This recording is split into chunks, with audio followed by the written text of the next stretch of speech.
feature presentation. It's Tuesday night, and it's time for the Untitled Movie Show for Tuesday, November 4th, 2014. Yes, a special Tuesday night edition, kicking it old school, as it were, due to my work schedule. But tonight we are doing it live here on YouTube, hopefully archived on Blog Talk later. And I am, of course, your illustrious host, Mr. Miguel Leon, and you all know my assistant, leader of the Nerd Genius, Mr. Michael Burham. Fuck it, we'll do it live. We'll do it live! Hi guys, I'm basically coming off hot of the heels of last week's episode, which we did really well on. We got over 120 listens on that episode on terms of YouTube views, and also around about 20, I believe, views on Blog Talk Radio as well. So we're kicking it. We're nearly up 200 views on that. It was great to see everybody give that a great listen. I think a lot of it was due to my snazzy style and photoshopping, of course, having myself, you, and Dave as the members of the Shield team. They're an agency. Shield. I saw that. Well, what did you think of it? It was good, wasn't it? It was. My head was a bit too big, but I usually normally have a large head, so it was okay. Good. That's what we need. That's me honing in the Latin American stereotype there and just saying, yeah.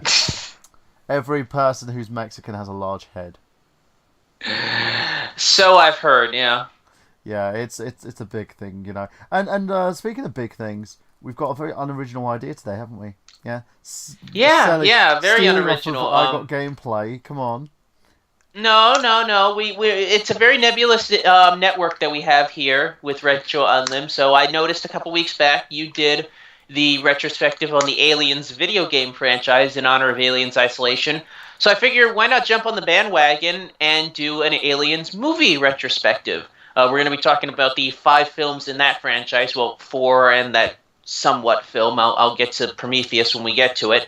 But, that's what we're going to be doing tonight. We're going to be getting to that shortly, but I've got a few things that I want to talk about. One specifically, but I just figured I'd mention this off the bat. I had a big day today. I just did a job interview recently.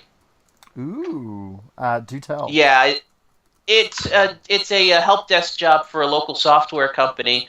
So it's a nice white collar job, cubicle, mostly doing tech support, things like that. I'm really looking forward to it. There's a couple things in it that worry me. The fact that I've been told by people that work there that are friends of mine that it's not a temp job, but it smells like a temp job, so I'm a little bit worried about that. It's definitely more money and the potential for better hours than I have at Walmart, so I hope I get it, but just stuff like this makes me nervous, but I am very optimistic about this, so I'm really looking forward to it. And if I do end up getting the job and it does end up giving me day hours, that means I'll be able to appear on more shows. So I'll be able to finally make an appearance on Slamcast.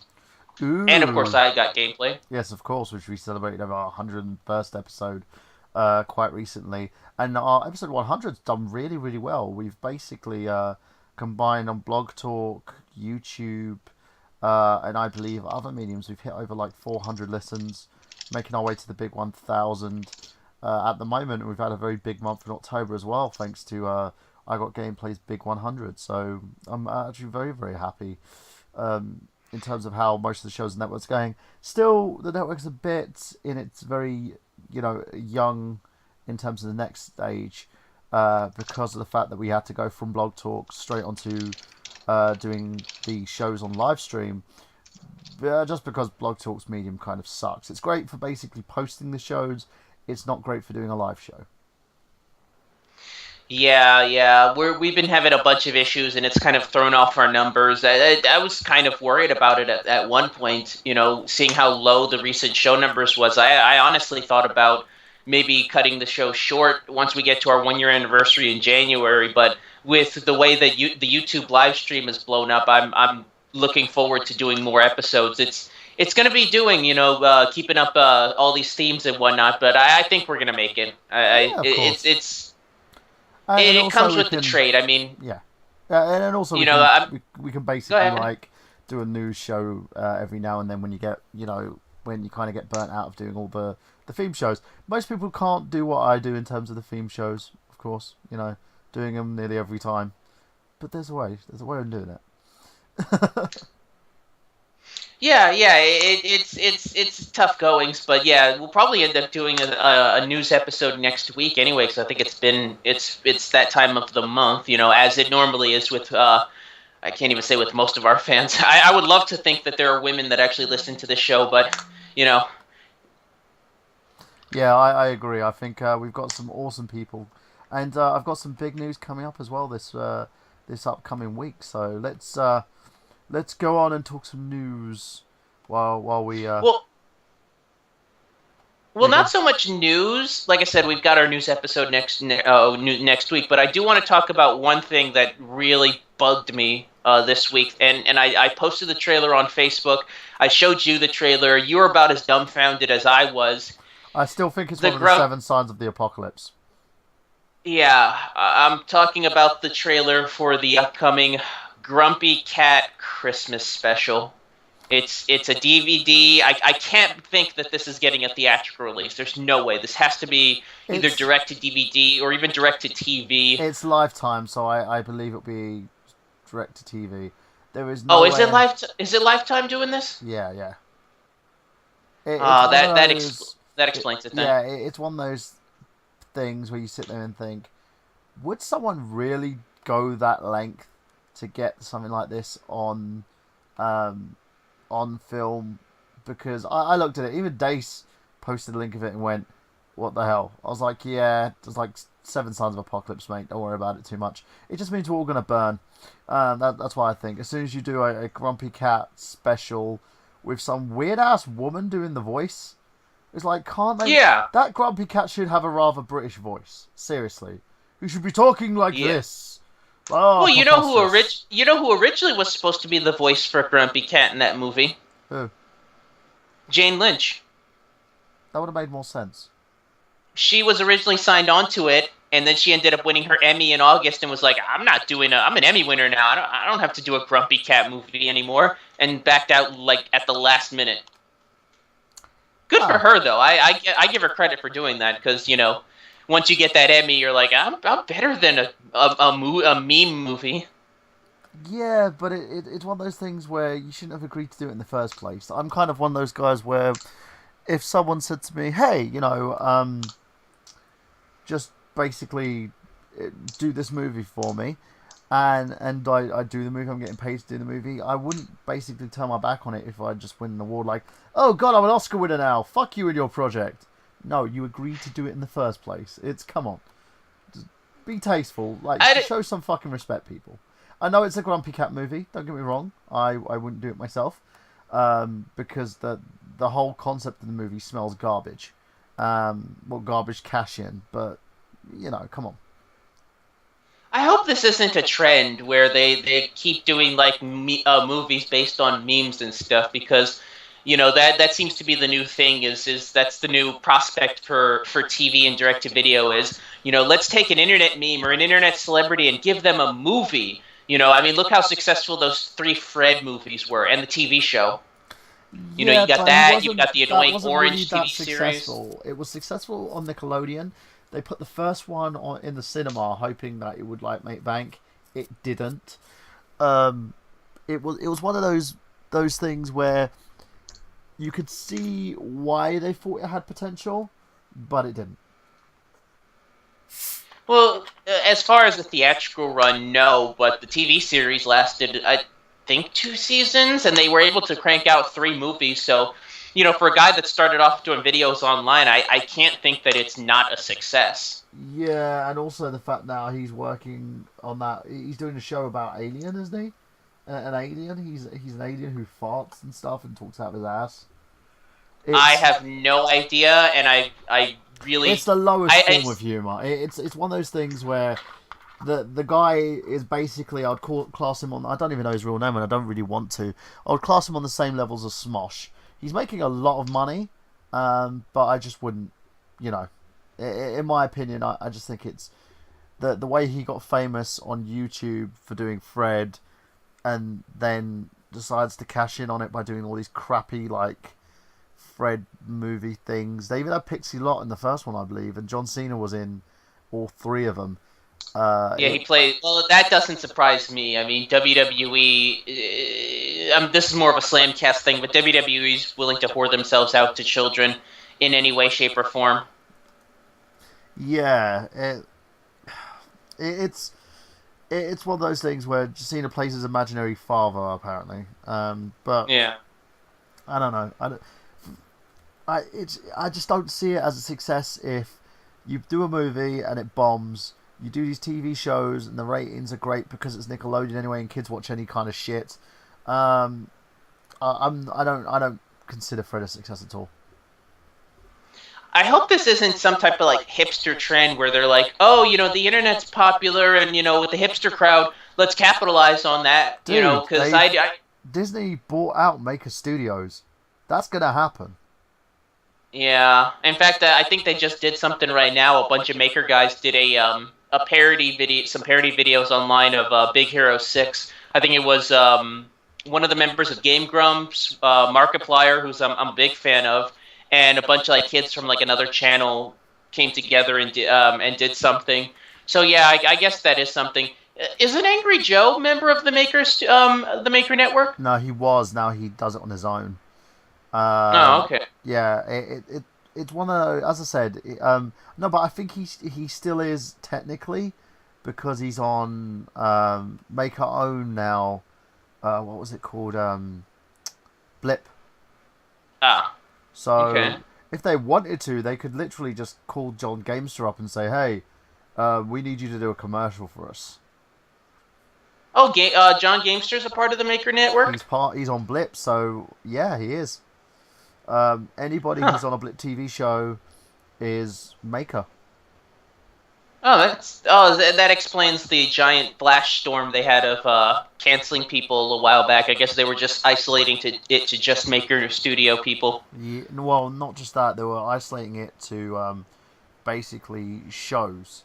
They didn't want Mm. vlogs and YouTube sort of stuff. They wanted to kind of differentiate themselves between the two, which is a shame because I think you could have cultivated talent and got people on there who would be interesting, you know. But again, it just shows the way that the internet's going. There's no really true alternative to YouTube at this point in time unless you go to like Dailymotion, which doesn't really promote itself as such. I think the only alternative that I can think of, and this is just a very small niche, is probably Twitch with the gaming community. A lot of Yeah. people migrated to there in terms of Let's Plays recently once YouTube put up their whole Content ID thing. So I guess Twitch, I mean, they just got bought out by Amazon, so, who knows what's going to happen with them. Well, Amazon have actually kind of mimicked the YouTube model in a sense of putting a subscription service on it now. So if you've got a channel Mm. that you like, you can actually subscribe to the channel and pay for it. I don't know if it's paid for by donations or if you're literally having to pay for some core content. I've got a bit of a problem at the moment because I've seen a lot of YouTube channels go wayside because of Patreon, because they're using Patreon to kind of selectively lock out certain videos and say, well, we're not going to give you access to this video unless you donate. So yeah, I'm two ways about it at the moment. I can understand people need money, but at the same time, come on, you know, behave yourselves. True. I mean, I love the fact that we have things like Patreon and Kickstarter because it allows people like us to be able to self-fund and get projects off the ground. I mean, I was listening to a podcast that a music podcast that I frequent, and they were talking about how we're in a day and age now where if a band wants to make an album, they can just throw it out to Kickstarter and the fans can fund it. Where back in the day, you know if you didn't have enough money to put out an album or something, you just didn't have enough money. It just didn't come out. Yeah. Now we have these services that allow us to get content out there that there's a real fan base for. No, I agree, and it does work. But at the same level, I think there's two ways of doing it. There's one basically where people get the stuff and they deserve it, and there's another one where people are abusing the system at the moment, and we're not getting our money's worth for it. I still have a huge issue with certain like YouTubers, not gonna name names, basically taking advantage of that system and people ending up with next to nothing in terms of like their backing. Um, but yeah, and then specifically you have other projects that have been backed by it, but you look at it and think, one second, that cost a bit more than what you've said you've put into it. Hmm. But yeah, it.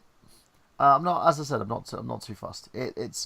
We're in a great day and age. We should be proud of the fact that we've got all this great stuff that we're doing at the moment. You know, and you're right. If you market yourself properly, you can make a lot of money working on the internet, doing YouTube, doing Patreon, Twitch streams, everything. You just got to know what your niche is. At the moment, the big thing is Minecraft videos. Channels that are blowing up doing Minecraft Let's Plays and Minecraft mods and Minecraft story happy time hour. And a lot of it's just due to the fact that you've got a lot of kids now migrating onto YouTube. My kids love this shit. Yeah, I mean, I can't say anything bad about it because I'm a big fan of Markiplier, and he does his drunk Minecraft videos, which are legitimately funny. It's just him and two other YouTubers just basically just dicking around in Minecraft, which is a game that I've been wanting to play. I just recently played the PS3 demo, and it's a little counterintuitive at some points, but I kind of dig it. Like, I get how a game like that can kind of suck you in, so I might end up picking up the PC version sometime soon. Yeah, I've got it on the PC myself, mate. If you wanna give it a shot, because I've got the license for it, but I haven't used it because I've been using the Xbox Oh, 360 version. okay. We'll talk about that after the show. Then Cool, we will set that up. cool. I want to bring up one last thing, kind of dovetailing off of our internet celebrities talk that we've been talking about. What do you think? Do you think that this is also going to I don't know how do I say this? The whole trend of internet YouTube celebrities making movies about themselves. Do you think that that's going to also catch on in the mainstream? Because I don't know if you've seen, but there's now plans for Spoonie to put out his own movie. The thing is, Spoonie's like Marmite. You either love him or you hate him. I love some of the stuff he does. I think he's a bit bipolar as a person. Um, and I just don't think he's going to translate well into being some. He's quite a character, but he's quite a character when he's himself. He's not quite a Yeah. character as in he's an amazing actor because he's not. No. And thus is where the problem is. I don't have like there's guys who put this stuff out for free, like like the Happy Console Gamer movie, which I love. Yeah. I've got a copy of I it. was It's on my gonna. shelf. Yeah, I was gonna bring that up kind of in a tongue-in-cheek thing. Like, what's next? Are we gonna see a movie based on the Happy Console Gamer? That happened. But But it if it was is good, it's good. yeah. I give them credit, and I don't want to bite the hand that is willing to come onto our shows. So, Well, it's the thing is they've done it and they did it really well. You do have movies, and I'm gonna basically touch on this a little bit. The Angry Video Game Nerd movie. A lot of people on the internet either love it or hate it. It's kind of two ways. The production value is good, uh, but a lot of people have been saying that it's kind of James Rolfe jerking himself off, if that makes sense. It's like, oh, look how uh, amazing I am. But there are guys who like it. I haven't seen it as of yet because I'm waiting for a DVD release so I can purchase it and contribute to it. I refuse to stream it for $5. Yeah, that's me. If I'm gonna invest in your project, I want to actually turn over some money and grab a DVD copy. yeah, Um, you want an actual tangible product. mm. And so I've waited on my review till I see it. I've got a funny feeling I'm going to be disappointed because you know how critical I am with movies. If for those of you who don't know, check out my movie file reviews on youtube.com/the nerd genius. But it's I go and I dig deep and I talk from an actor's, director, writer's perspective of how I literally see these movies, and I'm not a fan of movies with bad writing, bad direction, or even bad storytelling in a sense from the actor's perspective. I'm always a fan of great movies There are some that kind of pass that go under the radar, like The Room, for instance, which I think is hilarious because it's just that bad. You know, Hmm. it tries to play every movie convention, but ends up doing it so badly. You're like, oh, you tried. Well, it's Um, funny because it takes itself seriously. It's playing this exactly, awful stuff 100% straight, which is why it's so hilarious. exactly. Um, but the fun thing about it as well is when movies don't do that, when movies attempt to go, oh, look at that, we're being funny, we're so bad, it's terrible. What do you, yay? We're parodying. Okay.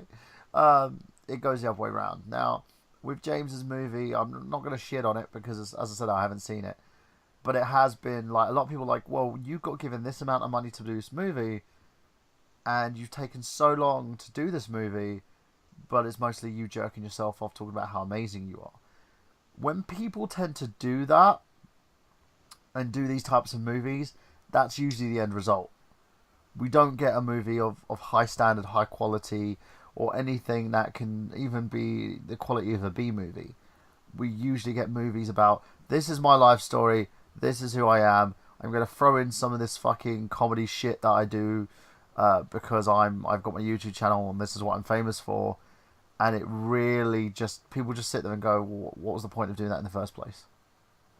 Well, that's the problem with an AVGN movie, and keep in mind I'm saying this having not seen it, and I'm not criticizing the movie itself, but it's it's a one-note character that you're trying to flesh out into a movie. Like as much as I think the Angry Video Game Nerd is funny, or at least his earlier work was, his later work hasn't really done much for me. It's a one-note character, and it's a movie centered around the review of the ET game. That, for those of you who haven't seen it, that's basically the whole crux of the film. Is he's finally going to review the ET game, which is something he's been kind of leading up to in his YouTube movies. At least in the case of something like the That Guy trilogy, or even the Cinema Snob movie, those are actual movies. They're written and directed, and they're made by guys who are professional. Not well. They're professional filmmakers in a sense that they know what they're doing, and that's not saying that Rolf doesn't know what he's doing, but he's trying to make something out of a very thin premise. And I wonder if maybe people's expectations are maybe too high in that regard. Yeah, it's not just that as well. It's as I say, as you hit the nail on the head. If you want to look at a like establishment that does these movies properly, that guy with the glasses, they never asked for money. You know, they never once. I don't even think that I even saw a Kickstarter from these guys to produce a movie. I They don't did it. believe Kickstarter was around till at least to Boldly Flee. Kikassia and the fight, the big the anniversary brawl, I think, were pre Kickstarter. Yeah, you know, and it's when they did that, they did something which they like was a totally original story, but they added the characters in there. This wasn't a movie about someone's life story, you know, or it wasn't a movie in tongue in cheek about someone's life story, as you've seen them. It was these guys going on an adventure, you know, these cast of characters, and what it did it was he managed to push them to a sense and make them all shine individually. Whereas, and again, it's another thing where Spoonie, I know one of his issues with them was when he eventually left after the final movie, he was angry because he felt he didn't get enough screen time, I think it was. Are you kidding me? He was one of the big plot points in the movie. Yeah, I know. Because he felt that there was too many people in that movie, and he Oh, thought I'll this. if that's no, if that's the case, then I do agree. To Boldly Flee, I think the biggest problem with that movie is it's bloated.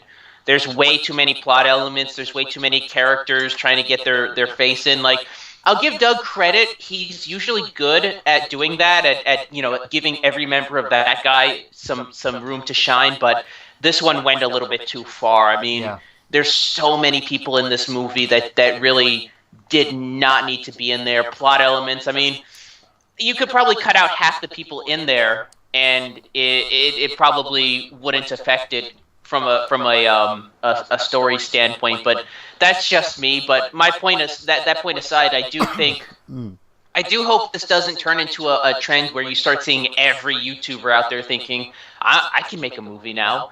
I don't think we need to see, and I'm a fan of this guy, but I don't think we need to see a JonTron video, a JonTron movie. No, we don't, and we don't need to see a Markiplier movie, and we don't need to see movies based on anybody else on YouTube, because it's basically one of those things where if you're gonna do it, it needs to be done by skilled professionals. And I was actually I talked to Johnny about this one at one point where he was talking about doing a second Happy Console Gamer movie. It was all up in the air, about what he wanted to do and how he wanted to do it. And a lot of his stuff was, we want to do a proper budget, we want to work with professionals, and we want to see if we could kickstart it. What do you think? And I was like, yeah, you could do that, and it would work, and you can get a great story going on. And he basically has the contacts, he has the know-how, and he knows a lot of people who could really have made that movie shine. But again, when the first movie he did wasn't about the real Johnny Millennium and the real Rodman, it was a tongue-in-cheek version of their characters that you saw in the Happy Console Gamer TV show. And it was funny in its own way because it totally went off the wall. Do you know what I mean? It went off the rails. It wasn't trying to be this is our life story kind of thing. And I think with JonTron, if you see his stuff, it's usually him and the bird doing shtick. You don't see anything else. And No. in order to have a movie about that, you're gonna have to do 3 hours of him and the bird doing shtick. It does get old. 10-minute videos, it's fine. Doing hours upon hours of him and that bird, it will get to the point you're gonna sit there and go, you know what, I can't do this. I don't think anybody on YouTube, not like Egaraptor, Schmoss, PewDiePie. PewDiePie, anybody, if they try to do 3 hours of the same shtick they're doing on those videos, people will end up fucking just hating it. I know I would. Yeah, I mean, if you're gonna do content like that, you got to know what you're doing. That's why, like I said, I give credit to Brad Jones and Doug Walker, because more so Brad Jones, because Doug, I think, is still trying to get the hang of the whole storytelling thing, especially if you've seen any of his recent videos. But Brad, you can tell he really has his heart set and the know-how to make actual movies. I mean, if you've seen stuff like his Midnight Heat video, Hooker with a Heart of Gold, things like that, like you could tell he's a filmmaker first and a reviewer second. Yeah, well, you can see his reviews though are done very simplistic. It's just Brad tearing something apart. Do you know what I mean? And using a bit of comedy to make it work. And his stuff's not even done with like an amazing camera or great effects. It's him just sitting on a couch talking. Mm-hmm. So you don't see too much from him in terms of that. And when you get to see him in a movie, you're like, wow, I can see how great that works, because he's coming out of his element. He's not being Brad Jones, the cinema snob. He's being Brad Jones in this movie, which works a lot better. Whereas when these other guys are going to end up doing something a little different than that, and again, I literally wouldn't be able to sit through for 3 hours of someone, or 2 hours of someone doing YouTube shtick. No, I totally agree. And I guess my closing statement for this topic is: be glad this wasn't the case. This didn't come out early on in YouTube's career, or else we'd be talking about the upcoming Boxy movie. What, Boxy? Yeah. I have no idea what the fuck that is. Oh, that's proto YouTube. She was like a weird like blogger that was huge on like 4chan early on. This was proto YouTube. This was E-Bombs World era internet. So you probably don't yeah, I know. You probably don't remember it. E-Bombs World was that mixture of like normal videos and porn. No, not porn. It was basically YouTube, but without the business model behind it. It was basically No, it had a lot porn in of it. just random. It did have porn. What was in that? It did have porn in it. There was videos. Oh, did it? Yeah, Huh. that's where you originally Two Girls One Cup came from there. Interesting. I missed out. It's weird. It's hard You to didn't think miss of out the on anything, internet man. pre. Trust me. It's hard to think of the internet pre. It's hard to think of the internet pre YouTube. It's kind of like there was a. It's weird to think that there was a time before you couldn't just go online and look up a random video. Yeah, it's as I said, it's become the new medium in a sense. I've seen like Yeah. YouTube videos now making their way onto Netflix. Some of the Halo series and Machinima stuff. It's going onto Netflix now because there's an ease of access in order to put these videos on there. You can watch an entire YouTube season on Netflix. Whereas before, you couldn't really do that. If you wanted to look for something, you would have to go onto the YouTube channel and pick it up. Yeah, I mean it's like I said, I mean YouTube's becoming the new medium. I just hope that it doesn't get too much to the head of the people that create content for it because like I said, that's where you end up with a lot of these useless, random YouTube character the movie, which I really don't think we need. Like I said, we don't need a grumpy cat.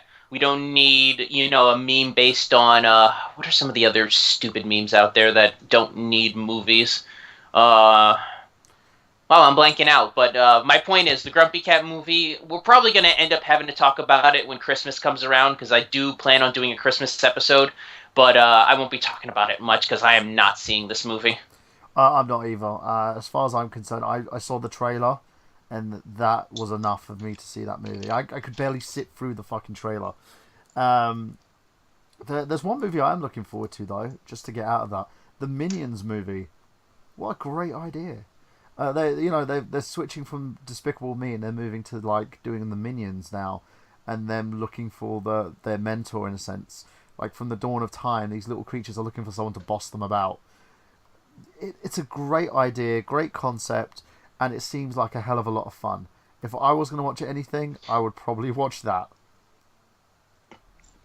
I think is correct me if I'm wrong. Isn't Despicable Me DreamWorks? It is, yeah. Illumination Pictures, which Okay, they partner because with DreamWorks. uh, I'm willing to bet this is in response to the success of the Penguin series because I know that movie is also coming out, the Penguins of Madagascar series, which I believe is based off of Madagascar, which is a DreamWorks property. I think DreamWorks is kind of realizing that, hey, we've got these characters from these movies that are starting to really catch on with the kids. We could spin these off into their own movies. So you've got the Penguins movie and you've got the Minions movie. And I'm not too familiar with Dream. Well, I think this all started with Puss in Boots, honestly, when they spun that off from the Shrek series. Yeah. So I think that DreamWorks is like, we can really double dip with these franchises.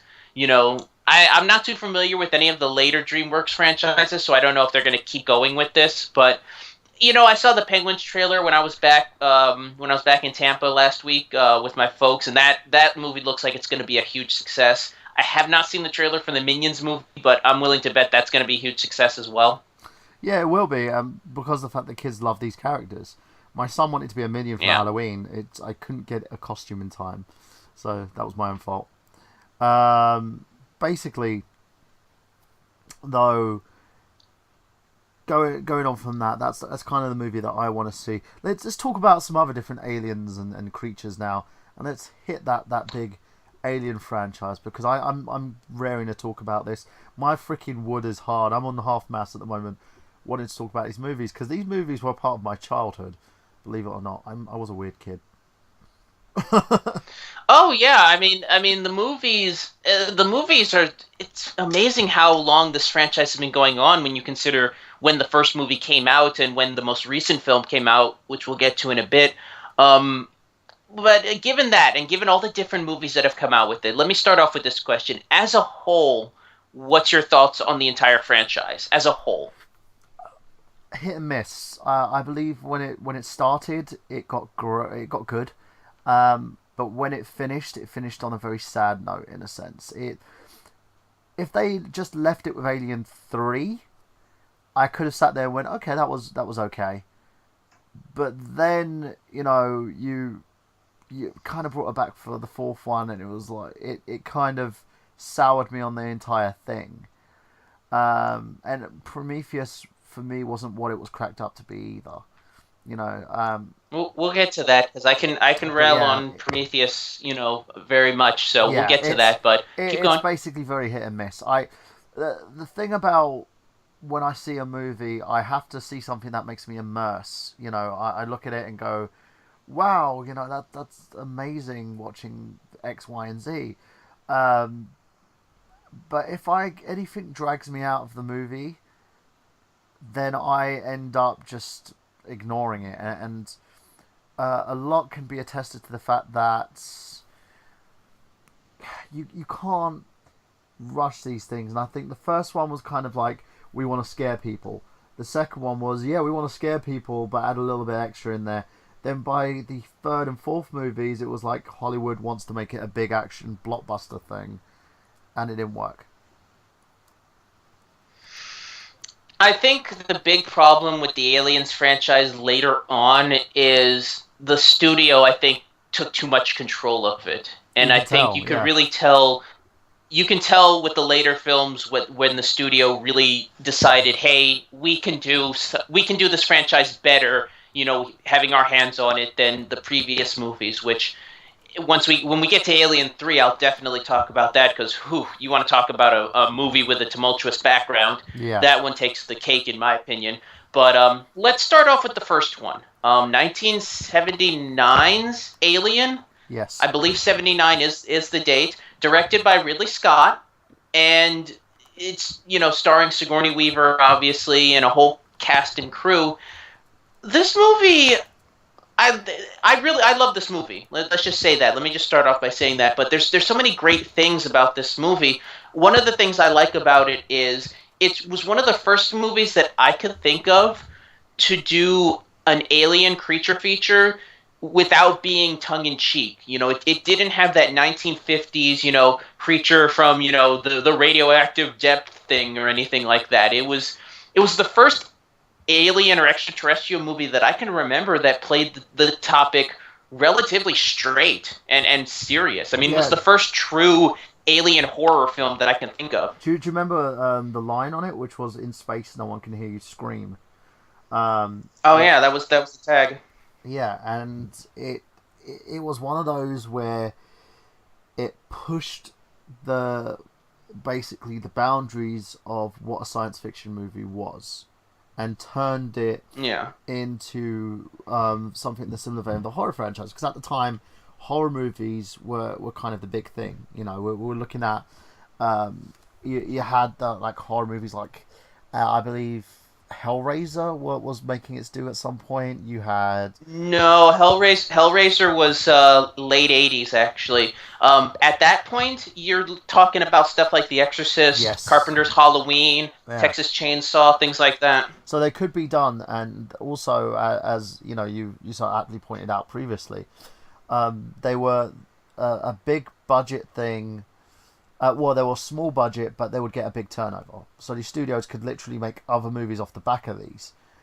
Um, and for me, watching something like this as a kid, I shat my pants. I literally was scared shitless watching these things tear someone's like stomach open. And the thing is, the great thing about it was they built anticipation, you know, Yeah, for it. a lot of people don't realize this when they first go into it. The first hour of the film, nothing happens. Nothing really happens. It's all slow buildup. It's the same thing with the second one, which I'll get to when we get to it. But it's such a slow build up to that moment. And you know what moment I'm talking about? Yeah, John Hurt chestburster. yeah, That as soon as that happens, the movie really kicks into high gear. But before that point, aside from maybe one or two jump scares, nothing happens. It's all just slow character development. But here's the thing: you're never bored by it. You're yeah, constantly with the movie. yeah. And that's the thing. It constantly pulls you in, and because of that, you get the desired results. You know, Hmm. um, and it's a weird thing because you had these amazing movies doing that, but it was the first one that ever had a proper story and structure to it, and it was a fear of the unknown. They kind of copied that um, in some form or another, which was with the Dead Space series that EA did in terms Yeah. of gaming, because they allowed you to come in there and they didn't show you what the threat was right until midway, and then you're like, fuck! Yeah, do you know what I mean? And they did also reproduce that again when they were doing the Alien Isolation game as well, and it works. The story works so well because it hinges on that. Because you're afraid of whatever the fuck's gonna kill you. You have these fucking androids that have no fucking heart. Um, you had these like monsters that just suddenly make an appearance, and you're like, "Fuck me! What the hell is this shit?" You know what I mean? And it really draws the attention to the point where your heart is pounding constantly. It gives you that whole Mm-hmm. vibe like monster movies like Halloween, yeah, did, and like the Freddy series of movies did, because these things that could kill you was something that you've never seen before, and they were fucking creepy. The creature effects were so unique as well, to the point that they looked real. I remember Yeah, seeing these I've things. said it. Oh, I've said it before. I think H.R. Geiger's Alien is probably one of the greatest alien designs I've ever seen. I mean, to this day, I've never seen an alien creature that was so originally made and just. And it's funny you mention that because up until that point, really never seen anything like that. Up until that point, you had the very Star Wars or Star Trek esque bipedal, basically they were basically, you could tell they were just humans with masks. This was yeah, the one of the first movies I can think of to where the alien actually looked like a creature. It was actually something that was nightmarish, that actually looked otherworldly. And I have like a 10-inch alien action figure in my collection right now, and it's one of my favorites. Although the leg on it is broken, so I should really replace that figure. But it's one of my favorites, and I just adore that character design. yeah. It's as I said, it really really works. And the other thing that you look at as well, you didn't just have the xenomorphs. You had these headhunters that would fucking inject these eggs in your mouth. Do you know how fucking creepy that is when something like invades your body and That it's was well. That was the whole oh, point of the design of both the alien and the face hugger. I mean, anybody that's familiar with Geiger's artwork knows he has a real thing for sexual imagery, and that's basically what the face huggers and the xenomorphs were. They were just. I mean, if you look at that scene where he's autopsying the face hugger in the first movie, it's clear that the design for that the face hugger was basically a vag, and the whole them inserting themselves in through the mouth of the male the victims, that's obvious sexual imagery. I mean, everything about that, which is kind of one of the things that I think sticks in a lot of people's minds when you see the first Aliens movie, is all the blatant sexual imagery there. yeah. And I'll tell you something. As a kid, I really didn't want to actually think about sex in any way, shape, or form. No, but you didn't. But at the same time, you knew there was something up about that. I mean, looking at the shape of the head of the alien, you couldn't help but just giggle, because you knew what they were going for with that. I knew what they were going for, but at the same time, it's scary. It was as a kid watching this stuff. All I saw was aliens injecting things in your mouth and bursting out of your stomach. It's Yeah. it for me. It was the creepiest thing I've ever seen in my life. And it's funny you bring up the whole chest burster scene because that's essentially what sold the movie to the producers.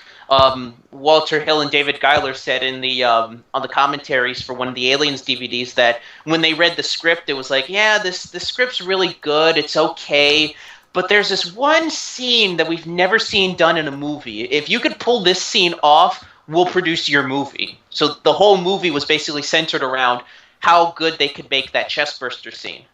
So that iconic movie scene that we all know, that even people who don't know anything about the franchise knows about the chestburster scene, Yeah, pretty much was what got the movie made. And talking about how iconic that scene is, I mean, you've seen that scene parodied everywhere. I mean they were doing chestburster scenes on late night TV, and you were seeing them in like parody movies. I mean, heck, Spaceballs pretty much copies that scene outright towards the end with the soup of the day gag. Yeah, and that's the thing. It was so creepy, and the big thing to it as well. There was that isolation in terms of space. You know, Yeah. these people were secluded. There was nowhere to fucking run, and every single moment was kind of after the alien reveal was a heart pounding moment. You know, you didn't know if that alien was going to kill you, or you didn't know that anybody else on that fucking space station was going to kill you. Yeah, I mean, it very much. Ridley Scott really took that whole haunted house mindset from, and he outright even says he was basically making a haunted house movie in space and runs with it. And it's weird because it's so different than I think what a lot of people know. Because I think most people are more familiar with the sequel more than the original one. I know I was. I saw Aliens before I saw Alien, so I went into it thinking I was going to get more of that, and I enjoyed the movie, but it's not what you would expect if you're not familiar with it. Yeah, it's kind of one of those things where you look at it, and I think down the line as well, a lot of people tend to misuse the interpretation of it because you have that whole sense of space, that whole sense of identity, and I think if you can look at anything that kind of mimics that in a sense, it's The Walking Dead. You know, they use that whole you're alone and you can't trust anyone but yourself. And with Alien, that was exactly it. You didn't know who was or Yeah. what was going to kill you until it was too late. Going back to that chestburster scene, I want to bring this up real quick. What's one of the funny production things about that is, aside from John Hurt, who actually, obviously had to have the prosthetics put on, Yeah, none of the other cast members knew that that scene was happening. It wasn't in their copy of the script. One of the cast members, I think, did an interview and said that they just walked in one morning and everybody was covered. All the crew members were wearing raincoats and all the production stuff was covered in like plastic, and they were like, "What's going on?" So the reactions you see in that scene with the chest burster are genuine because they had no idea that that was about to happen. yeah. That's the thing. When the reveal came, you were like, "Fuck me." Yeah, I remember watching it, and I nearly had a heart attack. It it was so uninspected. You never knew this was going to happen. But then eventually, the film that came about isolation and who to trust on the ship turns into this fucking alien thing. You know, there's this fucking creature that bursts out of your chest is going to kill people. Man, that's just oh god, that's even worse.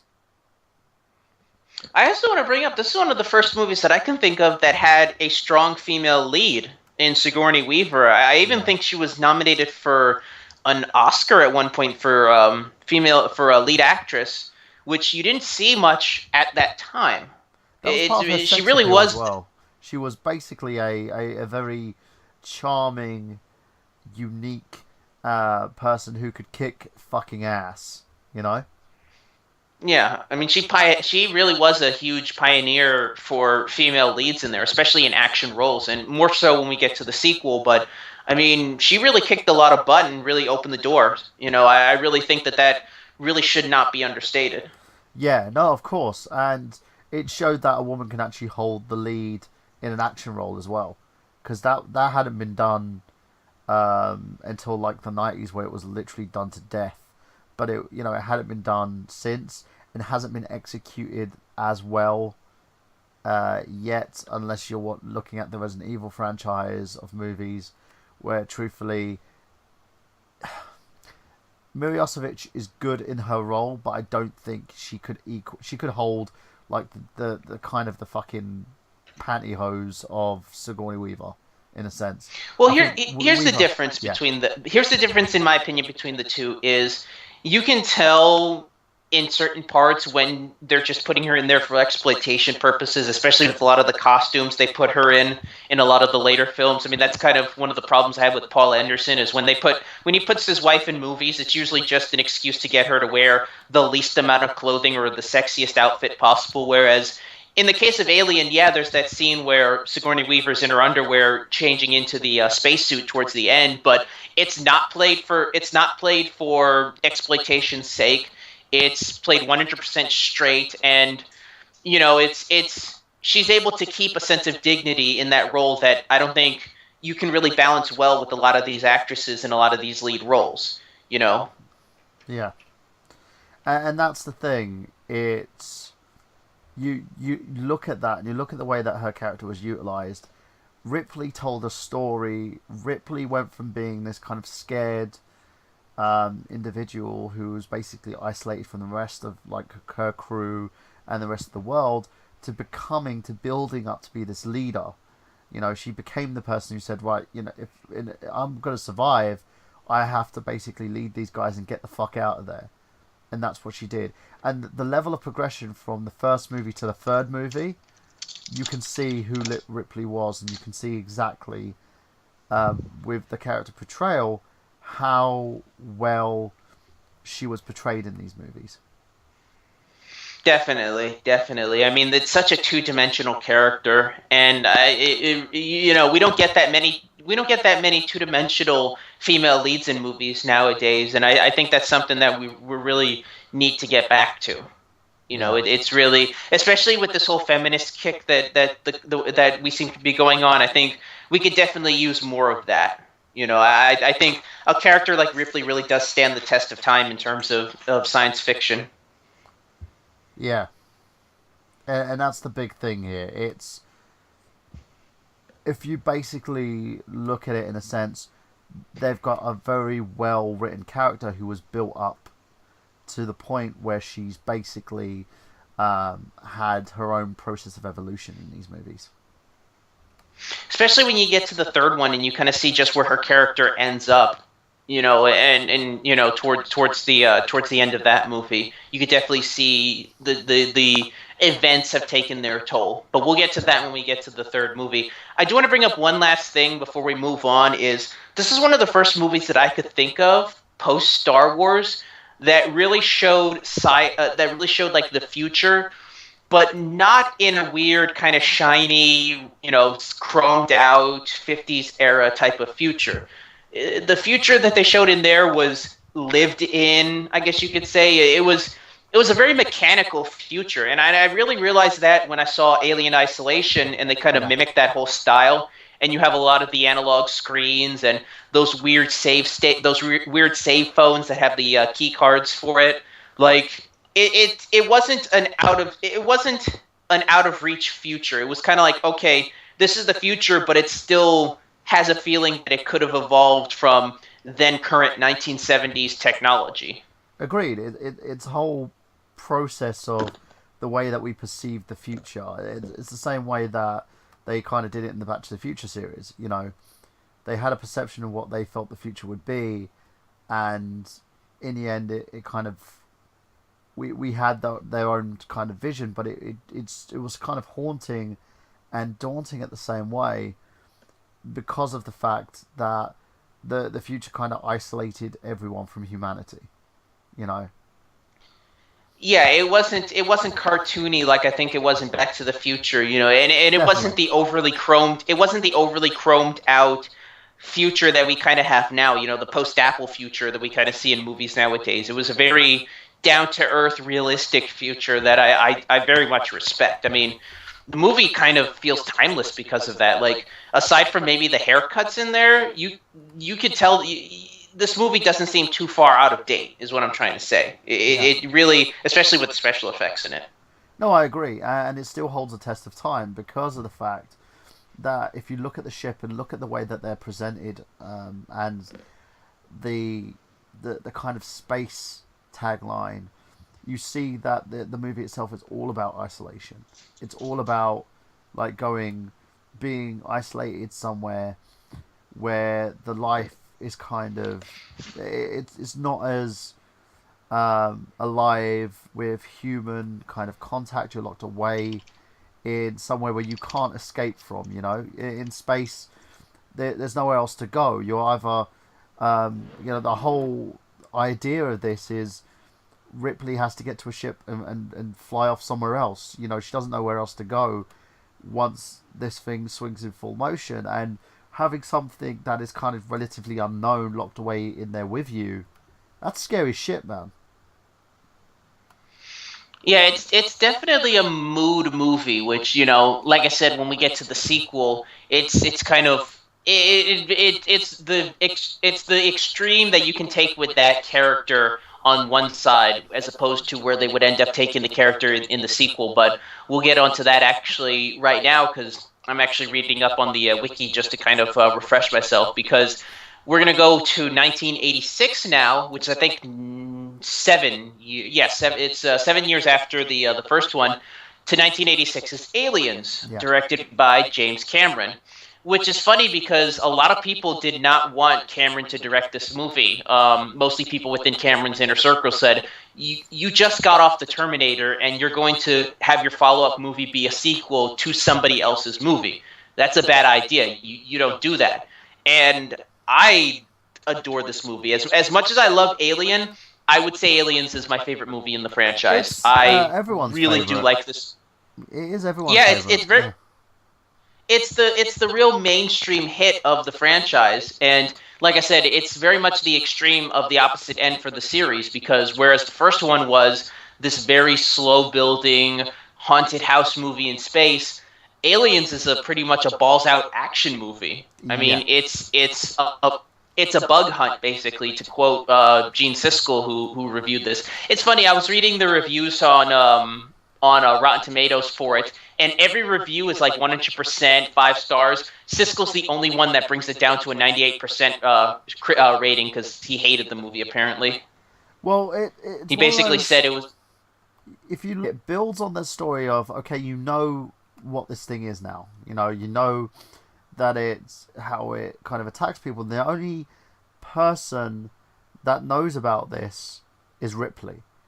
So when she ends up basically moving from like the first movie to the second one, this girl was kind of like drawn out. She's dehydrated. No one knows what the fuck's going on, and she's the only one who understands this creature. So it does turn into a whole kind of defend, your whole like, your kind of defend your whole battleship type of movement, if that makes sense. It turns into that action movie because there's no other way that it could go. But the great thing about it is Cameron makes sure that he still keeps from the first movie the impact that these aliens have. The fact that this creature could kill you at any moment, that with one of them could do a hell of a lot of damage if it ends up basically multiplying. You see a lot of these crew members who are scared shitless because they have no idea what the hell's going on, and a lot of them go after Ripley because they think that she's the person that caused this, and that she's some kind of serial killer, in a sense. So it does. I didn't get that vibe, honestly, that she was some type of serial killer. I think that But she was the unknown I element. think once they... Do you know what I mean? It was like they didn't know whether to trust her or not, Yeah. and that's the big thing here. And imagine like someone gets dropped in, like someone goes and knocks on your door, Miguel. The guy's covered in blood and says, "Can you help me?" What decision are you gonna make? I get your point, but I just never picked up. I guess I didn't pick up on that extreme to an extent. I knew there was kind of an off-putting nature with the characters towards Ripley, but I didn't think serial killer. I just thought, like I said, it was this unknown. So maybe it was just the wording. But yeah, I really do think that I really understood the evolution of the series at this point, because it was the only place you could go. I mean, you couldn't do the same thing again, especially if you were going to introduce more aliens to it. It wouldn't work. You have to go the route of, all right, now we got to fight these things. We can't just run away. There's way too many people. There's way too many of these things that running away just wouldn't be feasible. So I think, honestly, the direction that Cameron took, it's the next step forward. Honestly, it's an evolution of it, and it does not feel out of place at all. You still get the sense that this movie still is within the same universe of the previous movie. Whereas a lot of movies tend to go in a different direction in their sequels and not work, this one does. Yeah, it works really well because it adds to what the first movie has already established. It doesn't try to shy away from it, which is the way that things should go. If you, this is a sequel in every definite sense, but it also stands out on its own. You don't have to necessarily watch the first movie to watch this one. No, not at all, actually. The movie really could be its own thing, Yeah. and I give credit to Cameron on that to be able to do that. It's really hard to make a sequel that can really stand up on its own, and Aliens very much does that. And it's funny because Cameron was perfect for this movie. If you've ever seen the movie Galaxy of Terror, which he did the special effects on, it was a Roger Corman film. He used a lot of the aesthetics, and especially the concept of the alien queen, which we didn't bring up in Aliens, hadn't been established. Have you seen some of the deleted scenes from the first Alien movie, specifically Um, the cocoon scene? I have not, so tell us a little bit about that. All right, this was one of the scenes that was eliminated from the Ridley from the first movie, from Ridley Scott's version. It's in the book if you've ever read the book, but basically one of the scenes that was cut out is Ripley discovers a nest of eggs, and in the first movie they established that the aliens weren't killing the people that they were capturing; they were actually bringing them back to their nest, and they were actually using the bodies as cocoons for the alien eggs. That they take this person, they wrap them up in a cocoon, and they become an egg for a facehugger.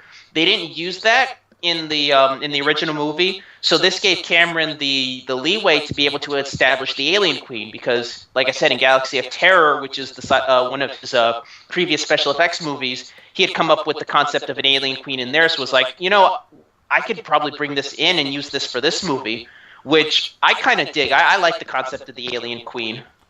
I think it's a unique concept, and I love the design of it, especially towards the end when it's actually chasing after Ripley. It's a great movie, and you can see a lot of Cameron's eye in this movie, especially coming off of Terminator. I agree. It's one of those where you look at it and you look at the way that they've established these creatures. It gave it more of a backstory because it allowed them to see what these things are actually doing, and not just how terrifying they are. They it basically rewrote the whole idea of what these things could do and how they could do it. It kind of, I think, if I could compare the movie to anything, I would probably compare it to a Nolan movie. It's taken that fear of the unknown, but it's kind of given it the nice mix of independent and Hollywood at the same time. I could see Chris Nolan making an Aliens movie. I definitely could see that, and I think a guy like him could really bring the series back to prominence, but we'll get to that when we get towards the end of the movie. Agreed. Going back to what we talked about with the tension, the build-up, we're saying, yeah, this movie is, a balls-out action movie, but there is still a sense of build-up, and this is something I realized when I first saw the movie was you go an hour. It's built the same way like the first movie. You go a whole hour at the beginning of the movie and nothing happens. It's all character development. It's all build up. It isn't until the 1 hour mark where they find the alien's nest and you start. One of my favorite scenes is the moment that the aliens actually appear because they're kind of going through the nest and they're finding all these dead bodies. And then I remember specifically there's a pull away shot where it's one of the soldiers is in the foreground and there's like a shot of the background, and all of a sudden you start seeing the background just kind of move, and then they start showing other shots of like parts of the nest area just moving around, and that's one of those scenes where you're like, oh god, like it's just one of those moments where just things are about to happen, and Yeah. it's such a great scene, and it keeps up that pace from there. And that's the big thing here. It's basically, if you're looking at that, you're looking at the way that these kind of these things and work, and also the pacing. It doesn't have that kind of same drawn out pacing that the previous movie had, because that one was kind of establishing mood in a sense and the suspense. This one kind of goes full out balls to the wall as soon as you go from the get go, because you have this fucking creature that's been released on the populace there. To the point where people are fucking scared. They are scared shitless. and you get to see the point where people start turning on each other, and it starts turning into a situation where you don't know who's real and who isn't. It gives you that kind of same feel as movies like The Thing. Oh yeah, definitely, definitely. I agree. One of my other favorite sci-fi movies, actually. Yeah, and the reason being is because it's very much has that tone of this thing could be any one of us. You know, Hmm. it's big. Yeah, and I also want to bring up something that I think this movie does better than the first movie, and that's characters. There's a lot of characters in this movie, more so than in the first one, and they really do stand out. I mean, come on, who doesn't watch that movie and immediately remember Bill Paxton's character? I mean, Yeah. he pretty much kind of steals the show in a way from some of the other ones, but you can quote all of his lines. He has some of the best lines in the movie, in my opinion. You know, you got that. You got Jeanette Goldstein in there as the I think her name is Velasquez. You've got obviously Michael Biehn as Hicks. You know, there's so many memorable characters in this movie that I think is very much I think that's very much a Cameron trait, especially in his earlier movies. His scripts back then were a lot better than they are now, and I think he really did bring a level of that to this. Even though he didn't write the script, you can tell since they're mostly Cameron players that he had a hand in it. So Yeah. I give him credit for that. I do too, and he took something that was already established and he kind of rewrote the book on it, and it's something that you rarely see now from a director.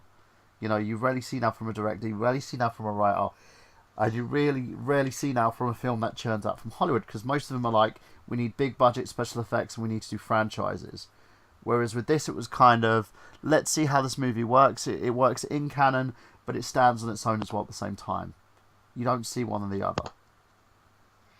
I do want to bring up one last thing before we move on to Alien 3, and it is one issue that I have with Cameron in his development of this movie, and that's his special edition. If you've ever seen the special edition, he didn't release this until a couple years later, and it's mainly made up of scenes that he cut out for time. Now, I can understand cutting out the scene with the guns in the hall. I can understand cutting out, Newt's family finding the derelict on LV-420, but I think it was a big mistake in his part to eliminate that scene with Ripley finding out her daughter's dead, because that to me really does bring a level of character development to the movie that I think it wasn't missing, but it completely changed the dynamic of there, because now you have context into why Ripley would be protecting this little girl in this movie, because obviously she sees her own daughter in her. It's something that I think really does add such a level of depth there that I really have to question why Cameron took that scene out in the first place. I think it's mostly just due to time constraints. Nothing more. It's unfortunate if that's the case. I mean, it's a minute long scene. I can't think it took up too much time, but it's just one of those things to where it's a deleted scene that I think should have been left in the movie. Thankfully, we do have the special edition, and that's kind of been the definitive version that's been kind of put out. So in fact, that's actually the version that I have on Blu-ray. So it's a good thing we can see it. But if there's one movie that I can recommend in this series besides the first one, definitely. Oh, excuse me, definitely the second one. I mean, if you guys can really get a hands on a copy of it, especially the Blu-ray version, that version's awesome. But I would definitely check that out. Aliens is a great film. So let's move on to the third movie in this, Alien 3. Oh boy. This movie is the definition of tumultuous development cycles. I believe Alien 3 holds the record for most script rewrites. I think in the total time it took to make this movie between 1987 and 1992, I think 17 scripts were written. 17 individual scripts for this movie were written. Yeah. It just completely... the studio... It's amazing that this movie came out. You have the fact that they did not have a script. Even by the time they were actually filming, they didn't have a script. They were constantly rewriting this movie, constantly going over budget. There were points here and there where they weren't sure whether Sigourney Weaver was going to be able to come back or not. I think they went through 8 different directors with making this movie. They had like Vince Ward signed to it. Rennie Harlan was originally signed on. Finally, they signed a director in David Fincher, who had just come off of music videos. This was pre-Seven David Fincher. Yeah. And from what I've read, he had no control over it. They basically held his hand through the entire thing. And I have not seen this movie fully. I've seen clips here and there, and I've read reviews of it. It's definitely a David Fincher film. It's very dark, very depressing. The plot is basically stringed together actually from several different scripts that were submitted. It was kind of, the producers basically took as many scripts as they could and kind of tied it together, and you can kind of tell with the whole prison planet and religion thing that's actually 2 plot elements from 2 separate scripts put together. Which, by the way, speaking of scripts, did you know that one of the scripts actually did end up becoming a movie? Ooh, what one? David Twohy actually submitted a script in the during the development cycle about a planet of darkness that has a bunch of prisoners land on it, and the only way they can survive after it's attacked, that's overrun by aliens, is through the help of a mysterious serial killer who helps guide them through the planet. Does that sound familiar? Yeah, it does. It sounds like basically the film, which was the prequel to the Riddick movie, wasn't it? It was oh god, what was it called? Pitch Black. Pitch Black, yeah. Yeah, and you can see the aliens look very similar than like the xenomorphs in that movie. Yeah, basically Pitch Black was the script that David Twohy had submitted to Fox for Alien 3. He basically just took it with him and decided to make it himself. And by the way, for those of you who are wondering if that means that Riddick is actually supposed to be Ripley, this is one of those scripts that was done during that period where they weren't sure if Sigourney was going to come back. So no, Riddick would have been his own character. And that kind of upsets me because I like Pitch Black a lot. That would have been a great Alien 3 movie. Yeah, I believe so, and I think it should have been. But again, it kind of pulled us into the whole Riddick thing. I would have enjoyed it, and I wouldn't mind seeing a character like Riddick in the Alien universe. But at the same level, it is what it is. I'm kind of 2 ways about it. It's like if we got that, then we would probably never have gotten the standalone series of movies. Actually, that's kind of a good thing. Fair enough. I agree. It's just something that's really fun to think about. But I've only seen clips of Alien 3. I think you said you have seen it. What's your thoughts on Alien 3? The thing is, it uses those whole kind of the Hollywood tropes of having it dark and dingy. You know, the browns, the reds, in terms of the way that the movie, like the setting is. You have a prison colony, so it's like, oh look, you know, Ripley's gonna get killed by the prisoners because they're prisoners, and Ripley's a prisoner, and you know everyone's gonna die if you know they don't do something. She could get raped on this planet because obviously they're prisoners. It kind of doesn't have the subtleties that it should do, which it loses out. Then the whole Ripley badass thing. This whole movie is her taking charge and like, I'm going to kill the motherfucker who comes near me, or I'm going to kill this alien, I'm going to blow its head off. And it shows, it kind of takes away everything that the first 2 movies established and makes it more action movie-esque. You know, there's nothing to be scared of here.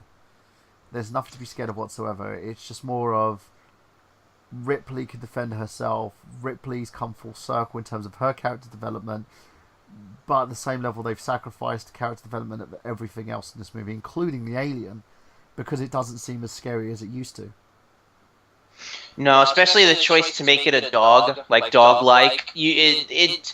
Honestly, I've seen clips of it. The special effects in this movie are bad.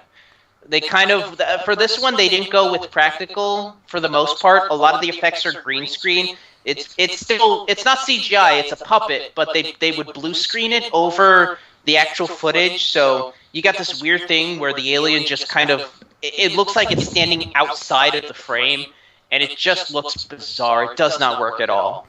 Yeah, it doesn't seem the way that it should have been seen, and that's the problem. You could tell it doesn't look as scary and intimidating as it used to. Yeah. Ripley's character is badly written because it doesn't. Even though there's development there, even though she's progressing, it's still like kind of suddenly she's gone from being this person who's has to fight this thing because she's got nothing left to do to I'll take charge, let me kill the fucking thing. It's just like, no, that's you wouldn't fight this thing head on, It's like going into a fucking survival horror game and said, let's just go and kill the zombies. That's not the way it works. The mechanics of this film doesn't work that way. There's a lot of this movie that doesn't make any sense. And it goes back to the whole fact that A, it's cobbled together from several different scripts, and B, it's the producers had too much control over it. There's actually a story in the Alien 3 documentary about how David Fincher was so frustrated because he tried to make sense of the script. He tried to rewrite it. And one of the examples they give is he wanted to explain how an egg got onto the ship, because that's one of the things they don't talk about is, they blew the alien queen out of the airlock on the Sulaco. How's there supposed to be an egg in there? Ripley as well, because it didn't what just was that? It impregnated Ripley with an alien seed in a sense. When she was in incubation, if I believe. Yeah. It doesn't go into. It doesn't explain that at all. Yeah, it's just like I've got an alien in my tummy. Like, well, what? Yeah, and in the DVD they actually talk about that. They're like, Fincher desperately tried to make sense of it. He wanted to write something in there to explain how, and the producers literally told him, "Don't worry, the audience won't care how it happens, just that it's there." And that kind of contempt for your audience proves why this film just does not make sense from a narrative standpoint. Yeah. They didn't care. Yeah, and that's the problem. It's that when you start not caring about something, it really shows in the movie itself. And thus is where the problem lies. I think in terms of what they could have done with this and what they have done, it's two different things. They basically, by doing what they did, by making it the way that they made it, this movie originally, because it was going to be the swan song, it was going to be the final. Well, it was and it wasn't, because they teeter-tottered. Even though the movie did make bank, if I believe, it was critically panned. Yeah. But having that final moment, I think the one thing that kind of resolved the movie and brought a little sense to it was that final moment where she falls into this fucking pit of lava, clutching onto the fucking alien that pops out of her stomach. Yeah, that ending, I think, really does tie the series together. I mean, I'll be honest, I think the movie tonally kind of works as a third chapter. I've heard a lot of people say the movie's depressing, and from the clips I've seen, which I think that's mostly due to David Fincher. I love David Fincher. I think he's a phenomenal director. I don't know if he was the right director for a genre picture like this. I think Fincher's great. You need to establish everything in the get-go. And because they didn't establish everything, it was just implied. That's where the problem lay. If you established it, people would be more submissive to say, you know what, this was a good movie in the franchise. If you basically went to the point where you're like, oh, it's all implied, don't worry about it, that's where the problem comes. Yeah, and I do, like I said, I like David Fincher. I don't know if he was the right director for this movie. I mean, you could see a lot of Fincher in there. You talk about a lot of the reds and a lot of the browns. I mean, you look at that movie and you look at something like Seven, you can tell they were made by the same director. I mean, it very much has that dark, morose tone that Fincher's famous for. I guess tonally, given what Ripley's been through in the series, it kind of works, but I like I said, I think certain directors just don't work for certain genres. I don't think Fincher works for but it's also the sci-fi. Bad writing as well, though, dude. It's really bad writing. Well, the problem is when you do something like that, when you add bad writing to a franchise, it kind of kills it, and it doesn't help. It's you really have to. If you're gonna push the envelope, you've got to do it properly. If you're gonna go out there and give it like an all-out shot in the arm and say, right, this is how we're gonna do this, and this is the way that we're going to do this, it needs to be done appropriately. And for him trying to make sense of the script is the way that you have to, because you need at least a proper written story to allow it to work, and they couldn't do it, because of so much studio interference, to the point where they're like, oh, we want this, oh, this needs to be done, oh, just imply this, and it won't work for the characters that you're dealing with. You need there has to be an idea of Ripley's journey getting to that point, and we never really had that, so it never gave the conclusion that you wanted it to, even though it tried to give a conclusion. I do want to ask a quick question, though. Which version have you seen? Have you seen just the theatrical cut, or have you seen the director's cut? I've seen the theatrical cut and the TV cut. Never seen the director's cut. All right, because for those of you that don't know, in 2003, when they were gearing up to put out the Alien Quadrilogy, series set, the producers of the DVD set actually got a hold of David Fincher's notes from the development of the movie, and from that put together what they called the assembly cut. Fincher, by the way, refused to come back to do it, because I know for the Quadrilogy they were able to get Ridley Scott to come back to do a director's cut. They got for Alien, they got the director for Alien Resurrection to come back to do a director's cut for that movie. Fincher outright refuses. He's pretty much disowned Alien 3 as his movie, but he did give the producers his notes that he had for it and said, if you guys want to make a director's cut, go ahead. I want nothing to do with it. And so there is a 145-minute director's cut called the assembly cut, which is the closest to what David Fincher was trying to do with the movie. I found it online, so I've got it saved on my computer, so I'm gonna check that out sometime, because I really do want to see what his vision of the movie would have been. It's like 20 minutes longer than the actual cut of the film, and there's a lot of scenes that were changed. So I want to take a look at that one, because I really do want to see what his vision of the movie would have been, but that's neither here nor there. It's unfortunate that has to be the first film in David Fincher's filmography. I would love to be able to sit here and say that his first was Seven, because that movie is awesome, but we all got to start somewhere.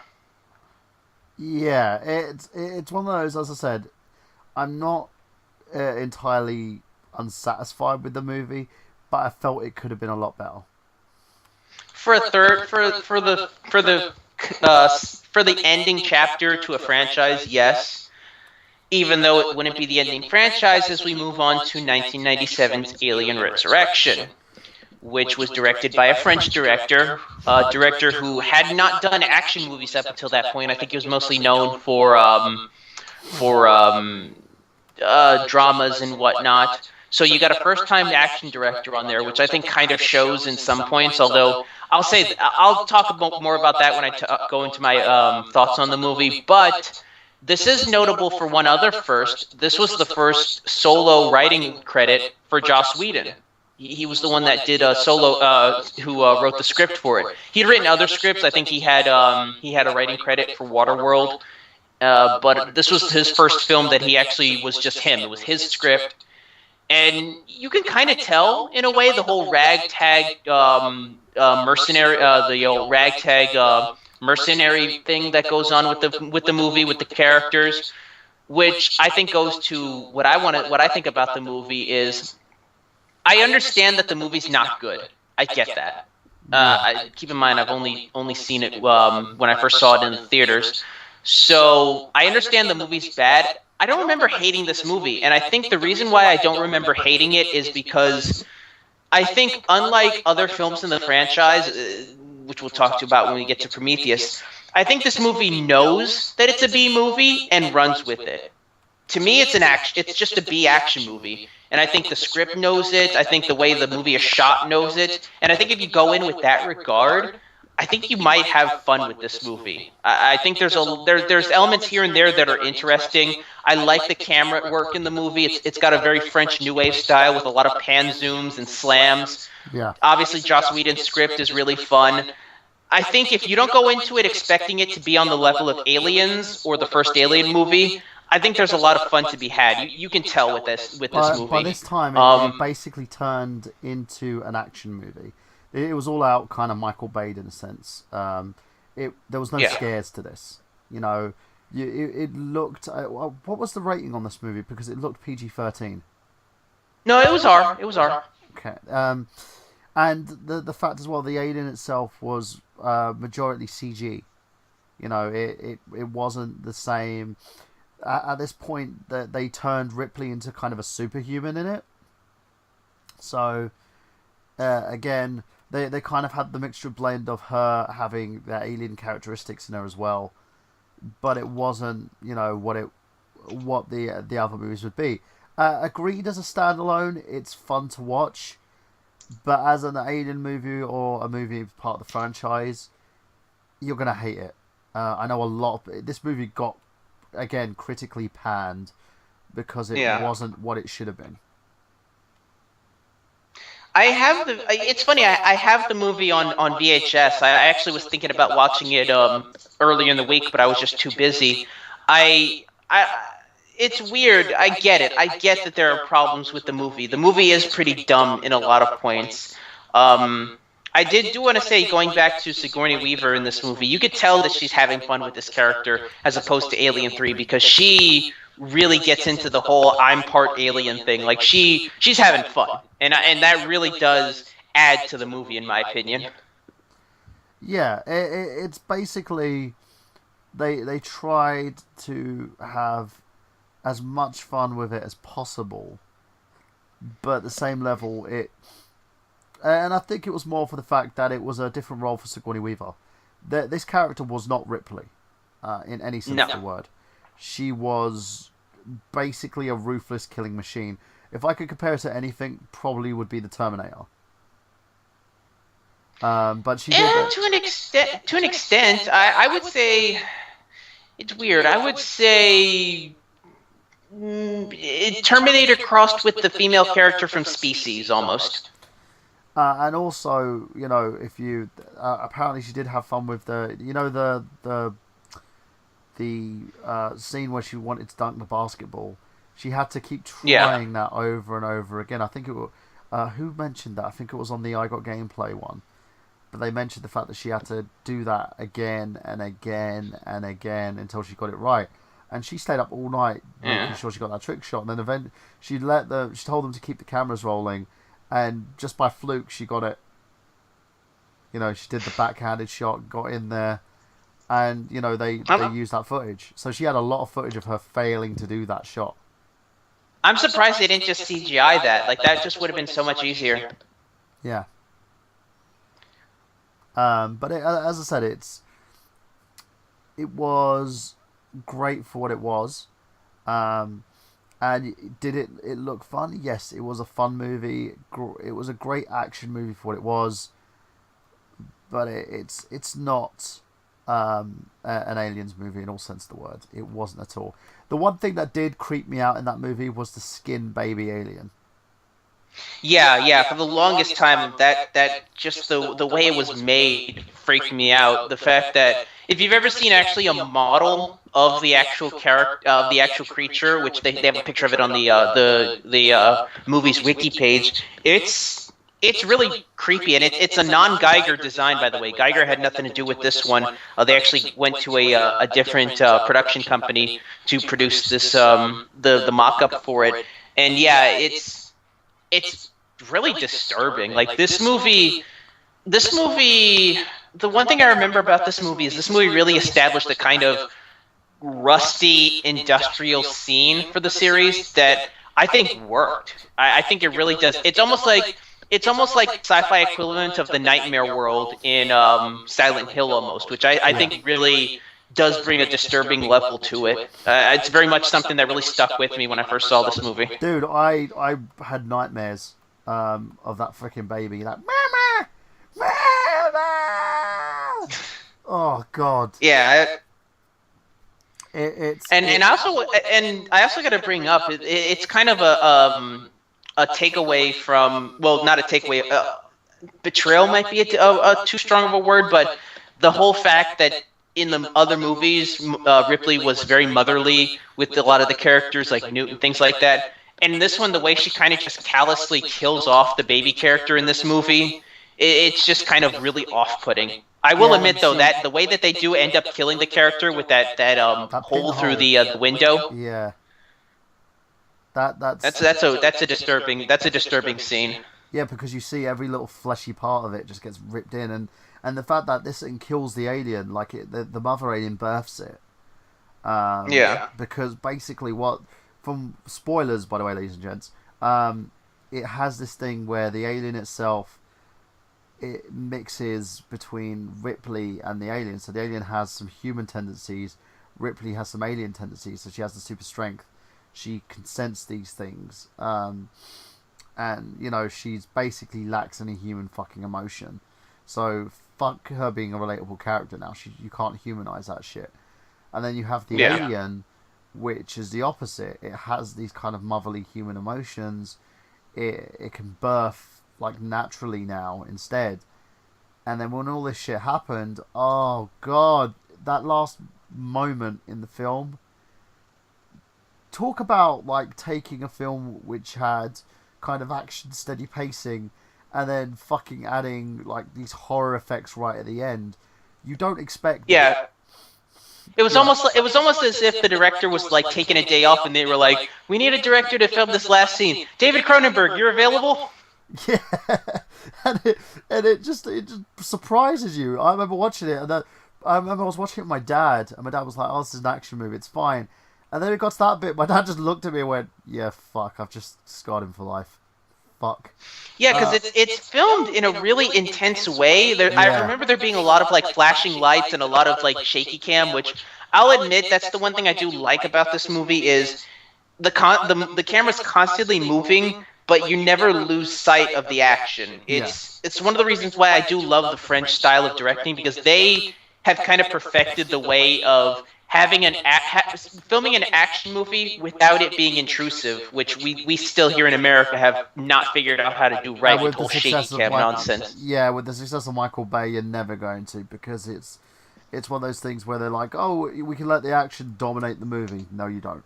But yeah, with that, and it also has elements reminiscent of Seven as well because of that scene. Do you know the bit where he's going through the movie, he's trying to find this killer, and then you have that big explosive ending that nobody expects. That's literally what this is. You have that. No one expected it, and what the fuck is going on? Why the fuck did that just happen? And you sit there and think, whoa, what, why do that? And anybody who watches that, you've got to be prepared for it, because if you're not, you're gonna come out of it and go, I'm gonna have nightmares for the rest of my fucking life because of this. It's really, really disgusting. Yeah, it kind of doesn't fit in with the rest of the movie. And that is something I do bring up. This is probably the most gooeyest of the franchise. Like everything kind of just has this weird moist kind of just very the effects work in this movie is very remarkable is what I can say about it. It just looks kind of just living. Yeah. Which I can't really say that about the other movies to that extent. And but the human eyes, man. Oh god, the human eyes. Yeah. Just like there's that one scene where they're all in where they're all in that cage, the aliens, and then they just rip apart that one alien so they can have him, basically eat through the metal so that they can escape. Yeah, they're more intelligent as well in this. Which again, I'm not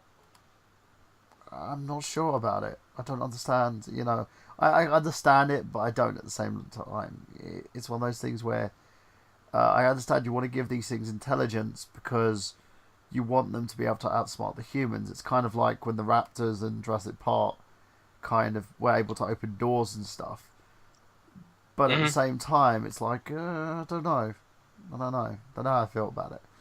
But again, it is very, very gooey.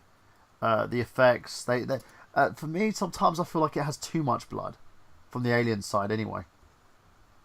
Yeah. But it's, I don't know what else I could say about it. I'm still focused on the fucking endpoint. Ugh. That's. I think I've basically got to give myself nightmares, people. It's Yeah, it's I'm disgusting. Yeah, and I don't know because they kind of shadow a lot of the elements of the newborn character. I'm looking at the picture of the actual model they used for the movie. In fact, I just sent it to you in the chat. If you want to be more disturbed about it, look at the model that they used, and it's in all its glory. And Why do you I'm do this sure to that'll me, give you Miguel? even more What? nightmares. Why do you do this to You don't me? have to click on it. I've just You done don't have it. to click on it, but it's a It's one of those what was that? things. I've got to. It's like the two girls one cup situation. You have to click on it. Um, I think. Let me. I'm waiting for it to load. My internet connection's really slow at the moment. Well, let's put it this way. It's basically what somebody basically tried to explain H.R. Geiger's, the elements that he uses when it comes to sex, and they basically ran with that. Oh So I'll my warn you with that god! regard. You see, like the human Yeah. bones and the breasts. And oh god. Yeah, and the fact that it has Ah. two genitals, two different ones. Yeah. Oh god. What the fuck is wrong Throw with these some, people? yeah, throw some tentacles on there, and that's a hentai monster. Do you know what I mean? Ah. Yeah, So yeah. I will No. admit the one thing about I will admit, and this goes back to Joss Whedon's script, I Yeah. did like some of the characters in there, especially Ron Perlman's character. You could tell he was written as a Joss Whedon character. Like it goes back to the whole fun atmosphere. Like you could tell Joss Whedon wrote this movie. Like this was early era Whedon, because it does have even in this perilous circumstances, there is this kind of adventure feel to it that is very much Whedon. Yeah. And you also have him basically making the female role rather prominent in a sense. You can see some adversive kind of Buffy like tendencies in this movie. Speaking of females, I will say one weak point about this, and I think everybody that's seen the movie can agree on, and that's Winona Ryder. She had no business being in Oh this movie. god, she was annoying. She was just playing like Yeah, the I freaked out fucking girl for the whole time, you know? yeah, like she had none of the chops to really stand against Sigourney Weaver. Like she very much did not look right in this movie. I Yeah. don't know why she agreed to be in here. I guess it was kind of just, hey, I'll do this genre picture, I guess. But I get making her the whole the android, but she was the one character that I could have done without. Yeah, Sam. It wasn't. If she was edited out of the movie, I don't think anyone would have missed her Yeah. at all. It's funny we talk about the direction of this movie. You know who almost got the directing role for this movie at one point? Who's that? Bryan Singer. I think he would have done He a was good at job. I think he would have done a good job for it, in my I opinion. do too. He was actually close to it, but what happened was Fox decided to have him work on the X-Men movie instead. So they were like, "Well, work on this movie instead. We'll just get a different director to do Alien Resurrection." And I think that was a good choice. If that was the case. I do too. Before that, It's one of those where you know they made the right choice on this one. yeah. It's funny, some of the other directors they had planned before that, for instance, the producers actually said one of the directors they really wanted to get to directed was Danny Boyle, who I Yes and think was no. just. I think he was that. That was before his 28 days stint, wasn't it? Yeah, that was very much before. Yeah, this was very much before 28 Days Later. So In this fact, let was me see coming his out of. filmography. Yeah, it's coming out of Shallow Grave, I think. Actually, I think that same year he did A Life Less Ordinary, so Yeah, yeah. yeah. So it's that there was an inkling he could probably pull it off, but I don't think he would have done as well as everyone would have expected, if that makes sense. It's kind of hit and miss. Yeah, I don't. Well, he had just established himself with Train Spotting a year before. I don't think it goes back to what I said with David Fincher. Is that I don't know if certain directors can make that jump yet. I mean, yeah, he would make the jump to genre picture with 28 Days Later, but 28 Days Later is a much more heady genre picture than something like Alien Resurrection would. Oh, definitely. It reinvented the whole zombie franchise in a sense, but I don't think Aliens would have reinvented the science fiction horror franchise. It would have just been something like it turned the Alien franchise more. It kind of cemented it in a sense as an action movie. Yeah, it was a step. It basically is what people thought would happen with Aliens, and in the case of Aliens, it was able to transcend that, but in the case of Alien Resurrection, it brought the series down. Yeah, it's like Alien 3 was taking a like a small step off the cliff. Basically, Alien Resurrection was going head first off. It Yeah. it didn't do what it set out to do in a sense, and it's nothing that well you can basically blame studio on this, but it wasn't. I think if you had the first three movies without this, I don't think anyone would really give a shit.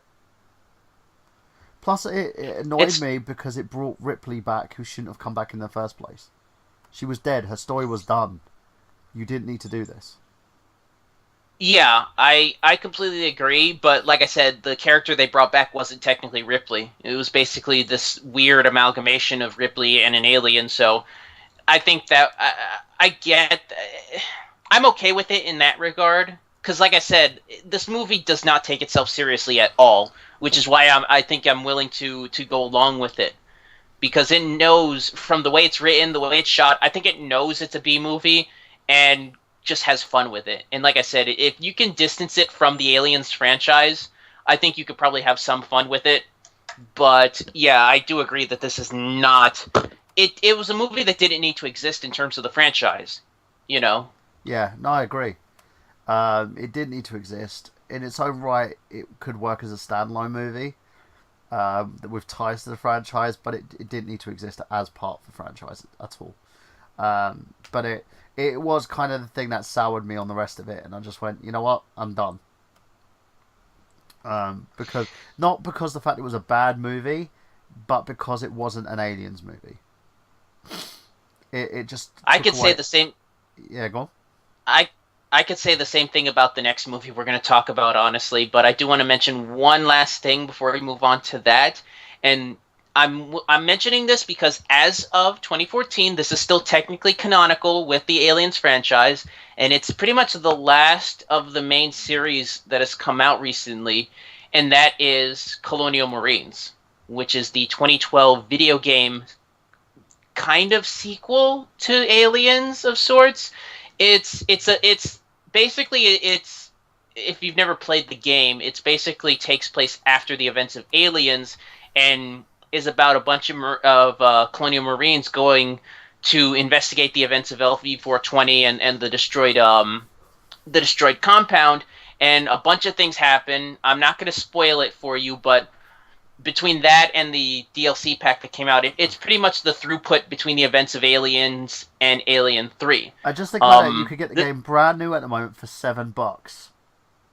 Brand new. Yeah, and this game came out. This game came out, I think, in 2013, actually. So, Yes. well, that should tell you how critically acclaimed this video game is.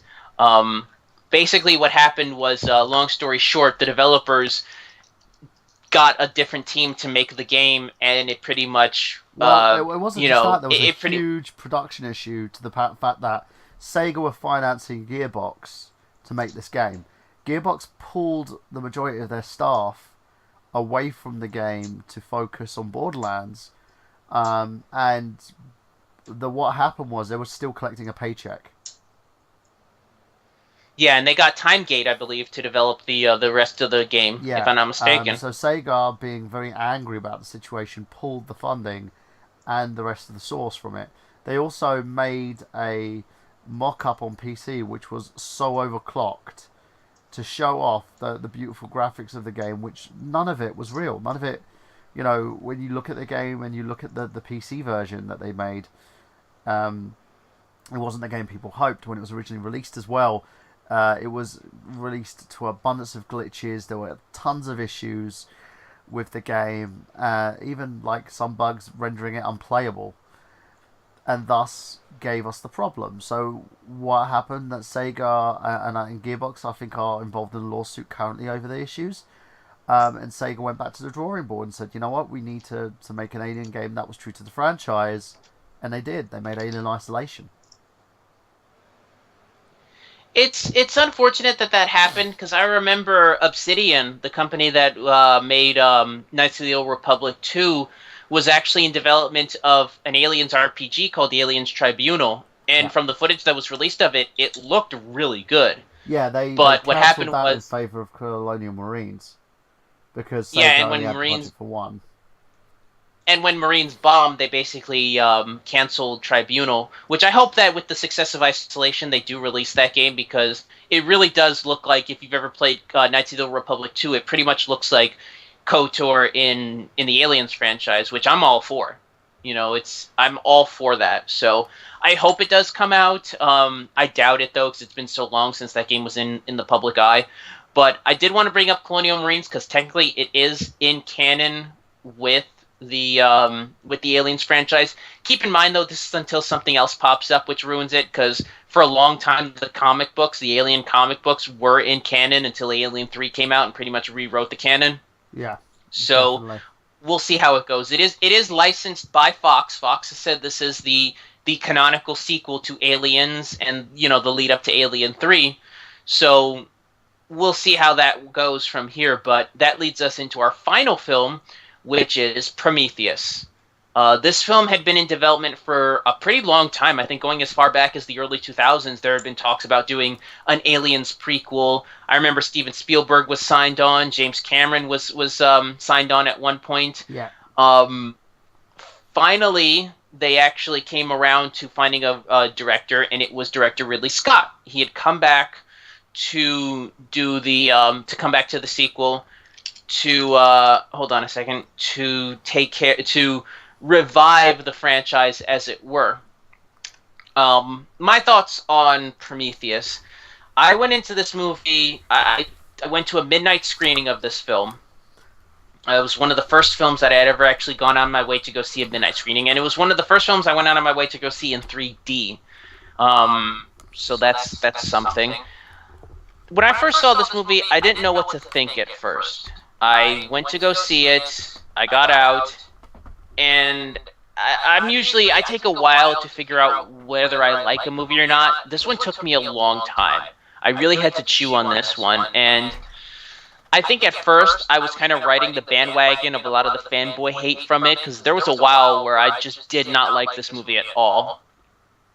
And I think now, looking back on it, having went back and kind of rewatched it of sorts, I think I'm a little bit in the middle now with the movie, in a sense that I think the movie, whereas Alien Resurrection was a B movie and knew it, this movie is a B movie that's trying to be an A movie.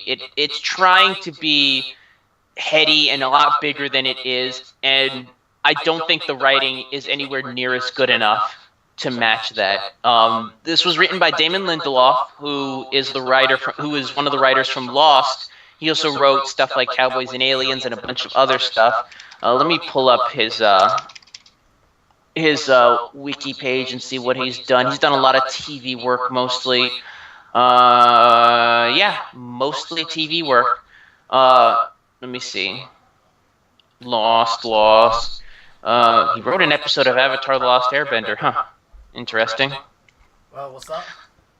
I'm going down Damon Lindelof's writing credits, and I noticed he wrote one episode of Avatar: The Last Airbender, but mostly his work work has been Cowboys and Aliens was his first feature film, and then he wrote that got mixed reviews. Cowboys and Aliens. They got very mixed reviews in terms of what they were trying to do, and again, it was one of those where it was kind of fast-paced, action kind of orientated kind of movie, but they didn't know what they were doing with it. If they were going to go from A to B. I think Prometheus, when I saw it, it was kind of a different. it was a different type of movie because it was pegged to be kind of the predecessor to the Aliens franchise. There was a lot of hype surrounding it. You can compare this movie kind of to the same hype that a lot of video games get. You know, you get a game and it's expected to be the most amazing game on the planet. And then people see it and they're like, well, our expectations are, no, this isn't the game that I wanted. You know, this isn't Yeah. it's supposed to be. And it ends up collapsing on itself in terms of like the viewpoints. With this, it was the same thing. It was like, this is going to be the precursor. This is where it all begins.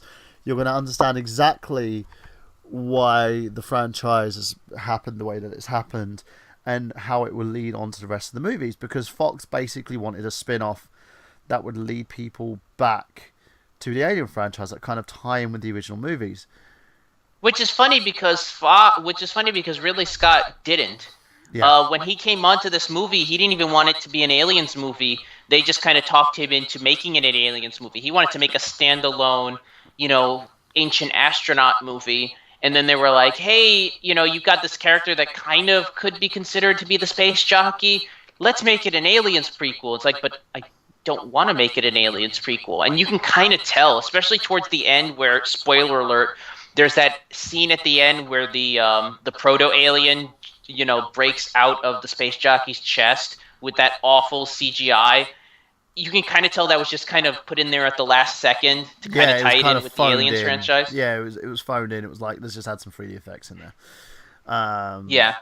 And it goes back to my problem with the movie is the script is just terrible. Damon Lindelof, he's one of these writers who thinks that not answering questions is considered intrigue, and it's not. Well, the thing is, if you're going to bring a question, you've got to allow it so that the audience can answer it, and you've also got to give them a suggestion whether it's right or wrong. By not answering it, you end up leaving people in limbo, and people get frustrated.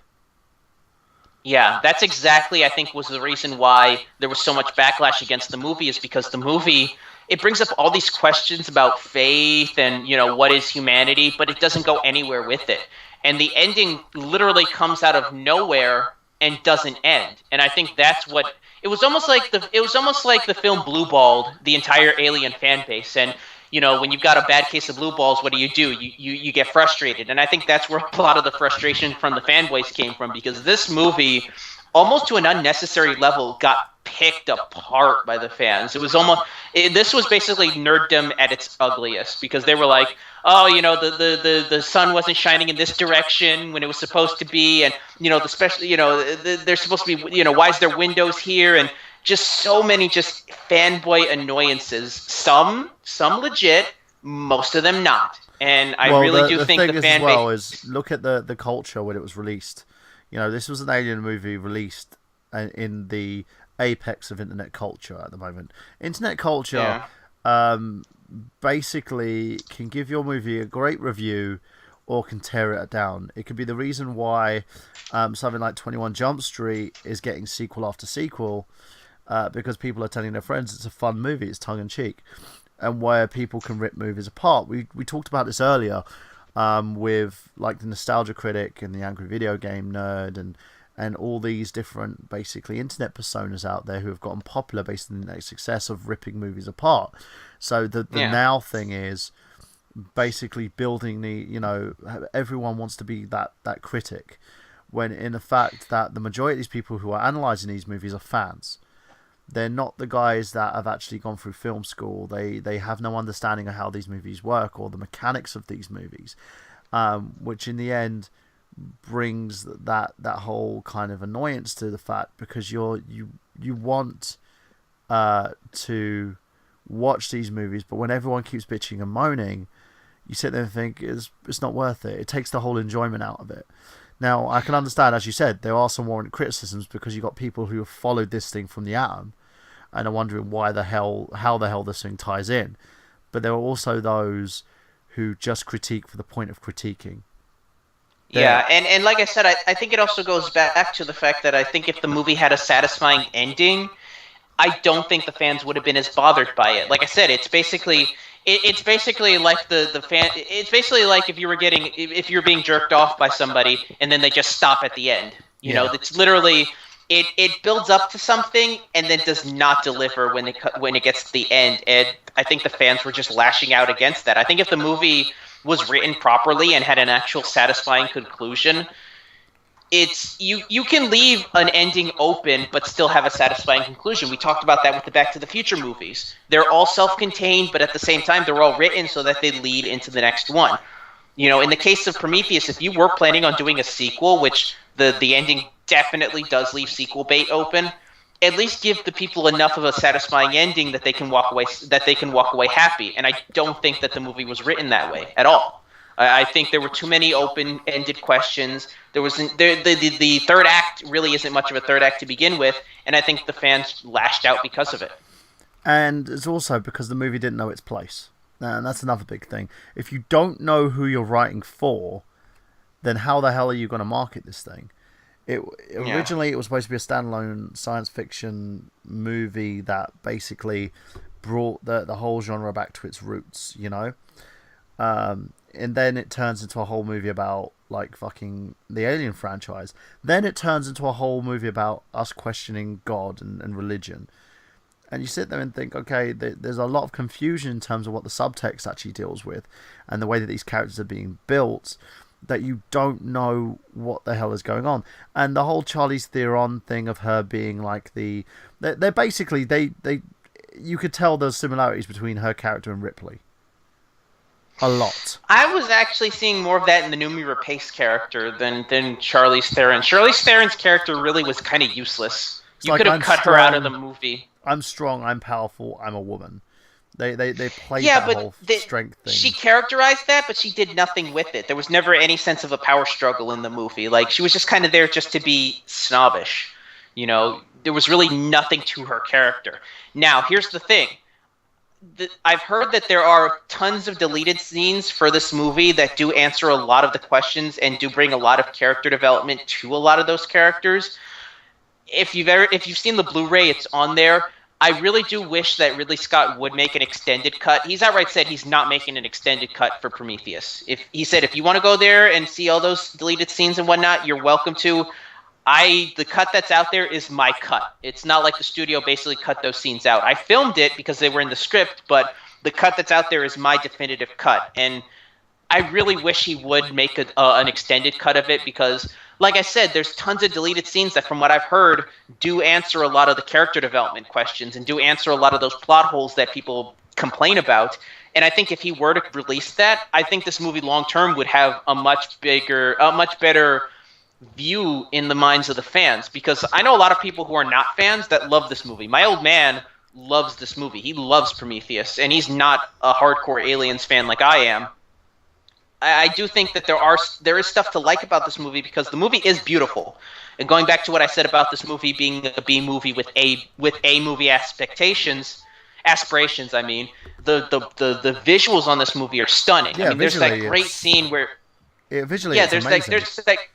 There's that great scene with Michael Fassbender where he's in the alien's chamber and he's got that hologram kind of moving around him. That's a beautiful scene. That's you could tell where that's you could see the budget on the screen on that point.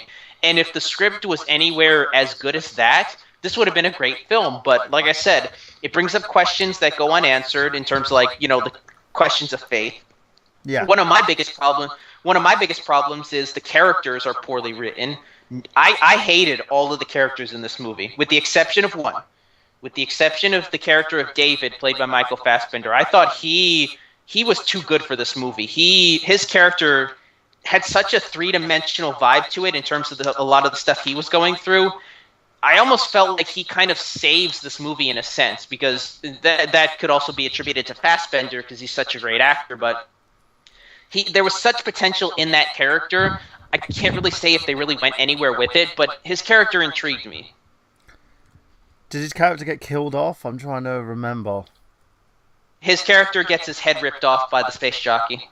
Yeah, so yeah. There you go, peeps. The most interesting character gets killed off. That's kind of a big thing in Hollywood movies nowadays, you know, like in Godzilla.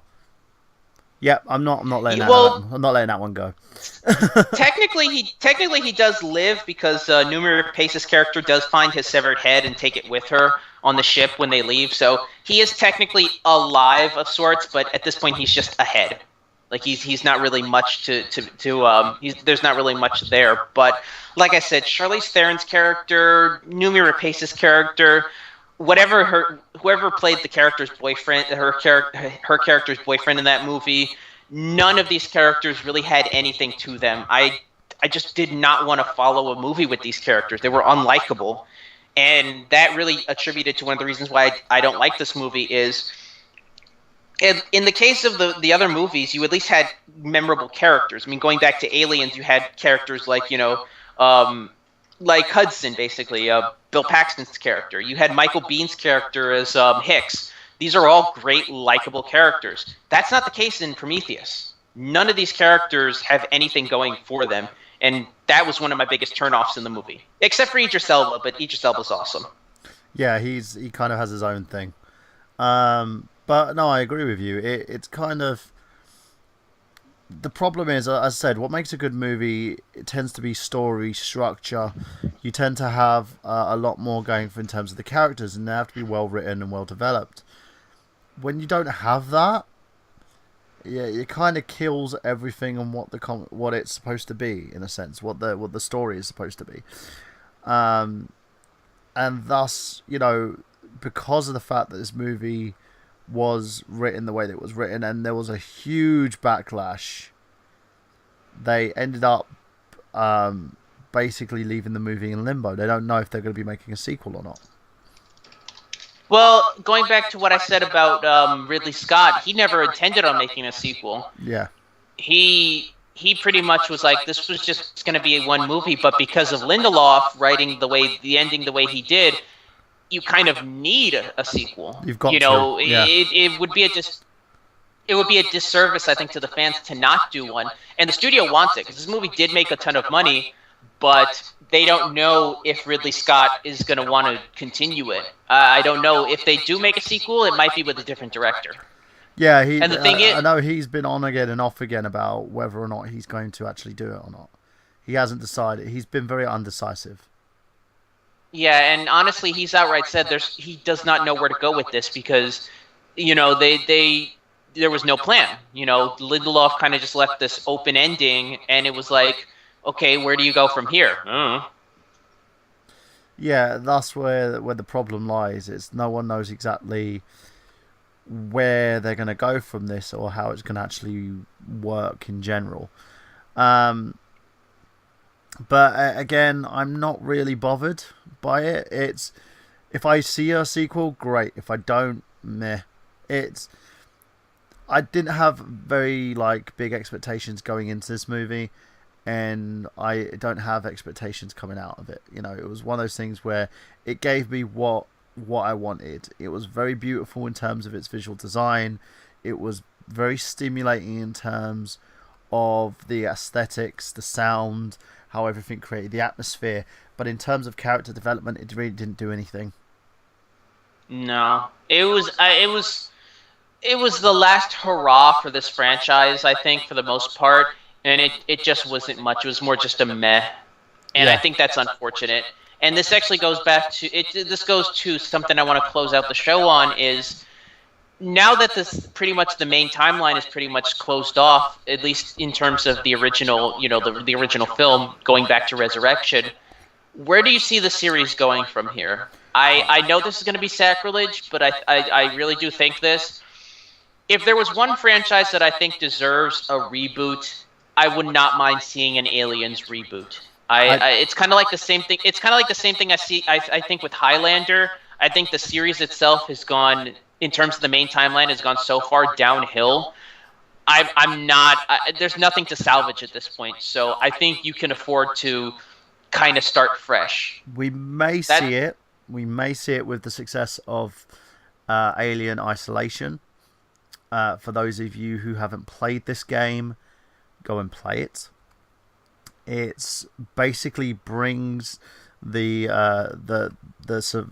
whole kind of Aliens franchise back to its survival horror roots in a sense. You're not only escaping the alien, you're escaping androids. You're Ripley's daughter, basically trying to figure out what's happened with her mother. You know, you don't have, like, the weapons are few and far in between. If you lose ammo, like you shoot a bullet out of your gun, you better make sure that you've got a fucking another bullet in that chamber, because something else is going to come at you. The alien senses your presence. Yeah. I know if you have a PlayStation Move, or you have the PlayStation camera, I believe. If you breathe heavily, the alien knows, and it will, like, pull you out of the fucking locker and stuff. It's a very intelligent AI system. The game's really good. The story's really good. The only problem I know that people are saying about this is, once you've completed it, once the story's done, that's it. There's no replay value in this game. But I can see, because of that, Fox is going to go back and look, the survival horror roots of the game are still, we can turn that into a movie, and they probably will end up either rebooting the franchise or making another kind of standalone movie that we can follow on. Like, they may follow Ripley's daughter this time around instead of Ripley.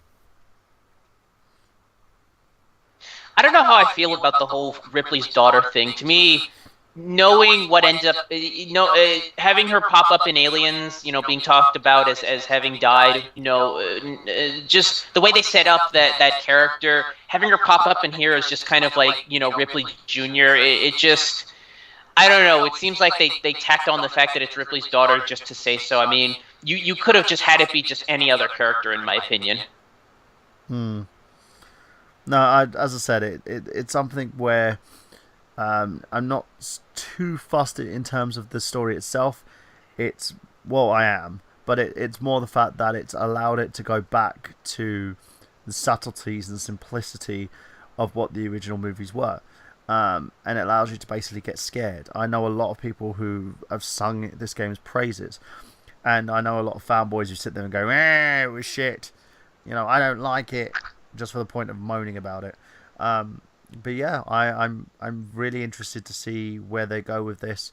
Hopefully, we can see a lot more in terms of the franchise itself, and Fox does consider going back to the horror genre of what it was, of the yesteryear, in a sense. Mm-hmm. Well, it goes without saying, we'll have to see where that goes from there. Like I said, I guess if I have to end giving my opinions on it, I think the franchise started off revolutionary, at least in its first two movies, and I think kind of fell off a cliff.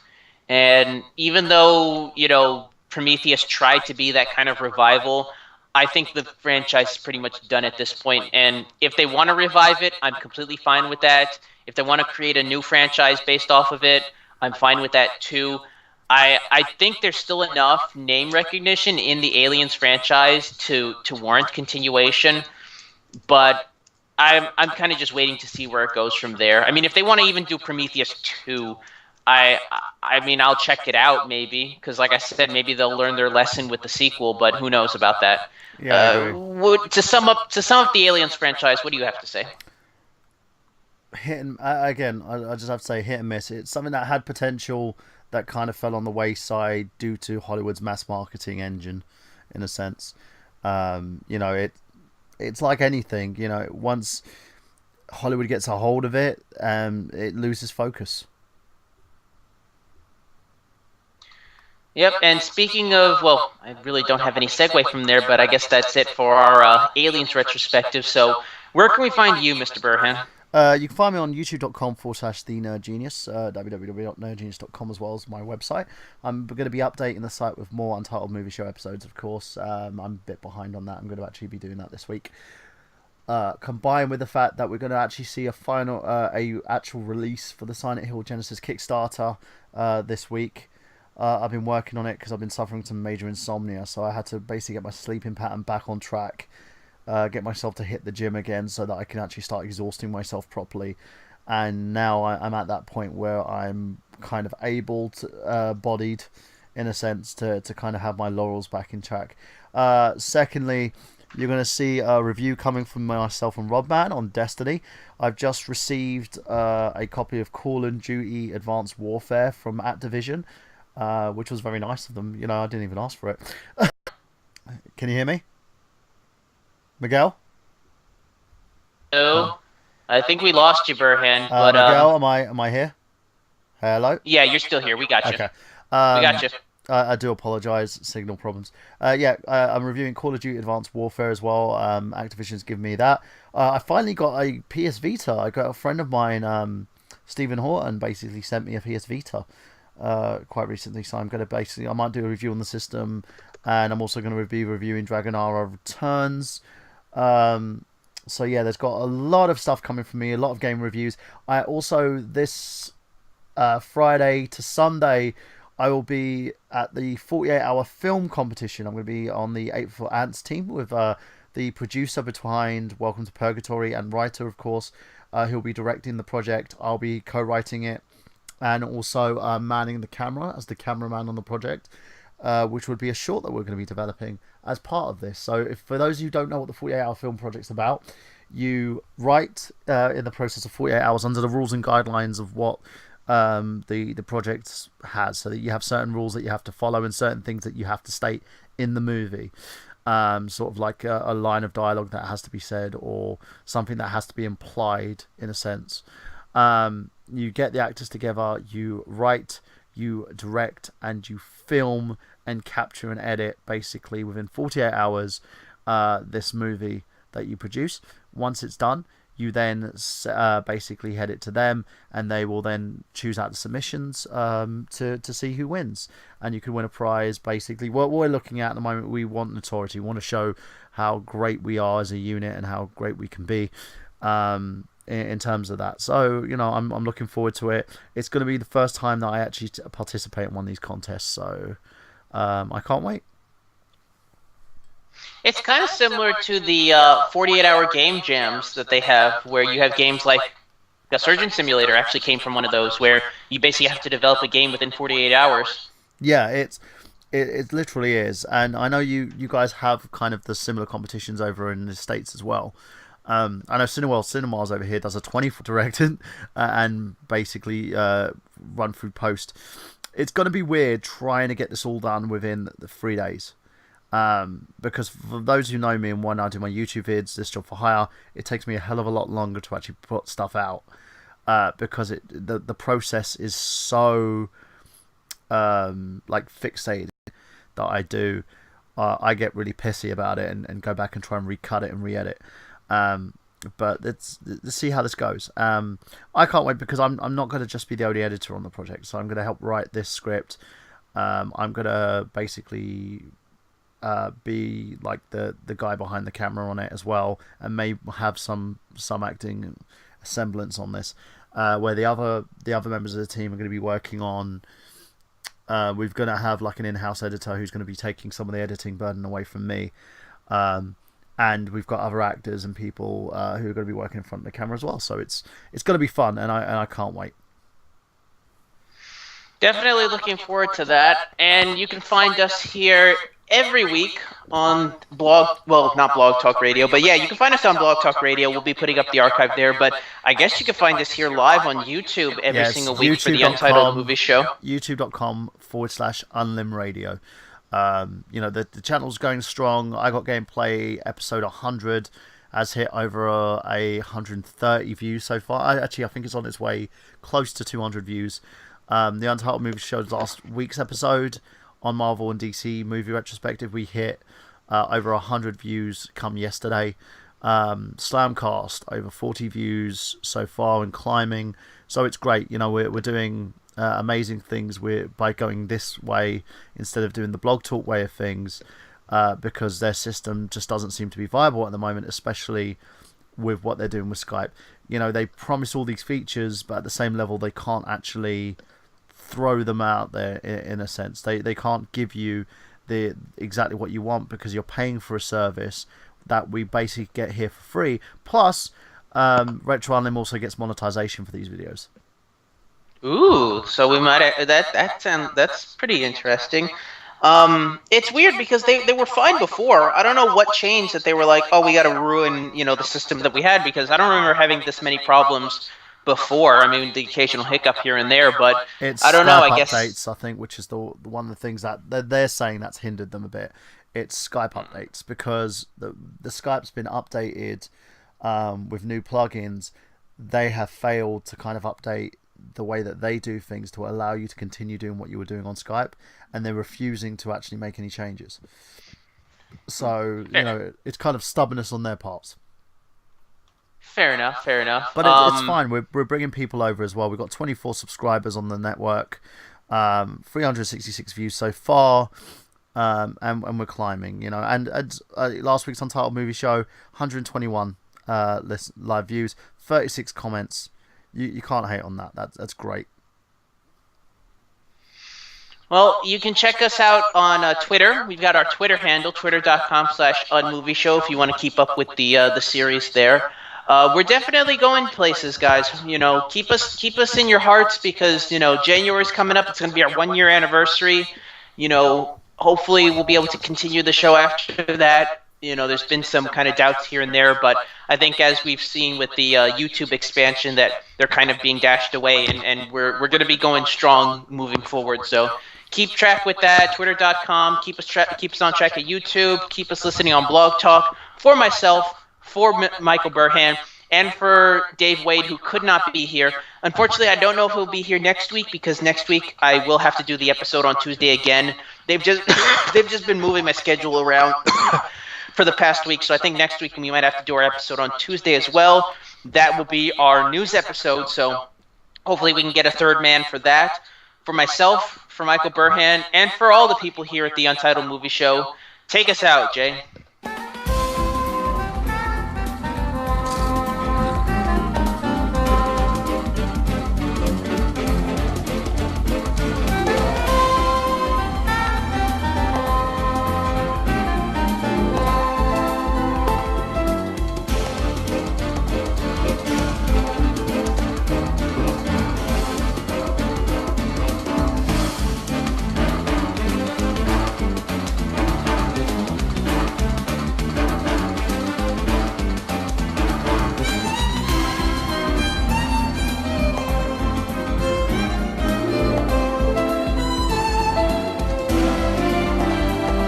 Celebrity voices are impersonated. No celebrities were harmed in filming of this episode.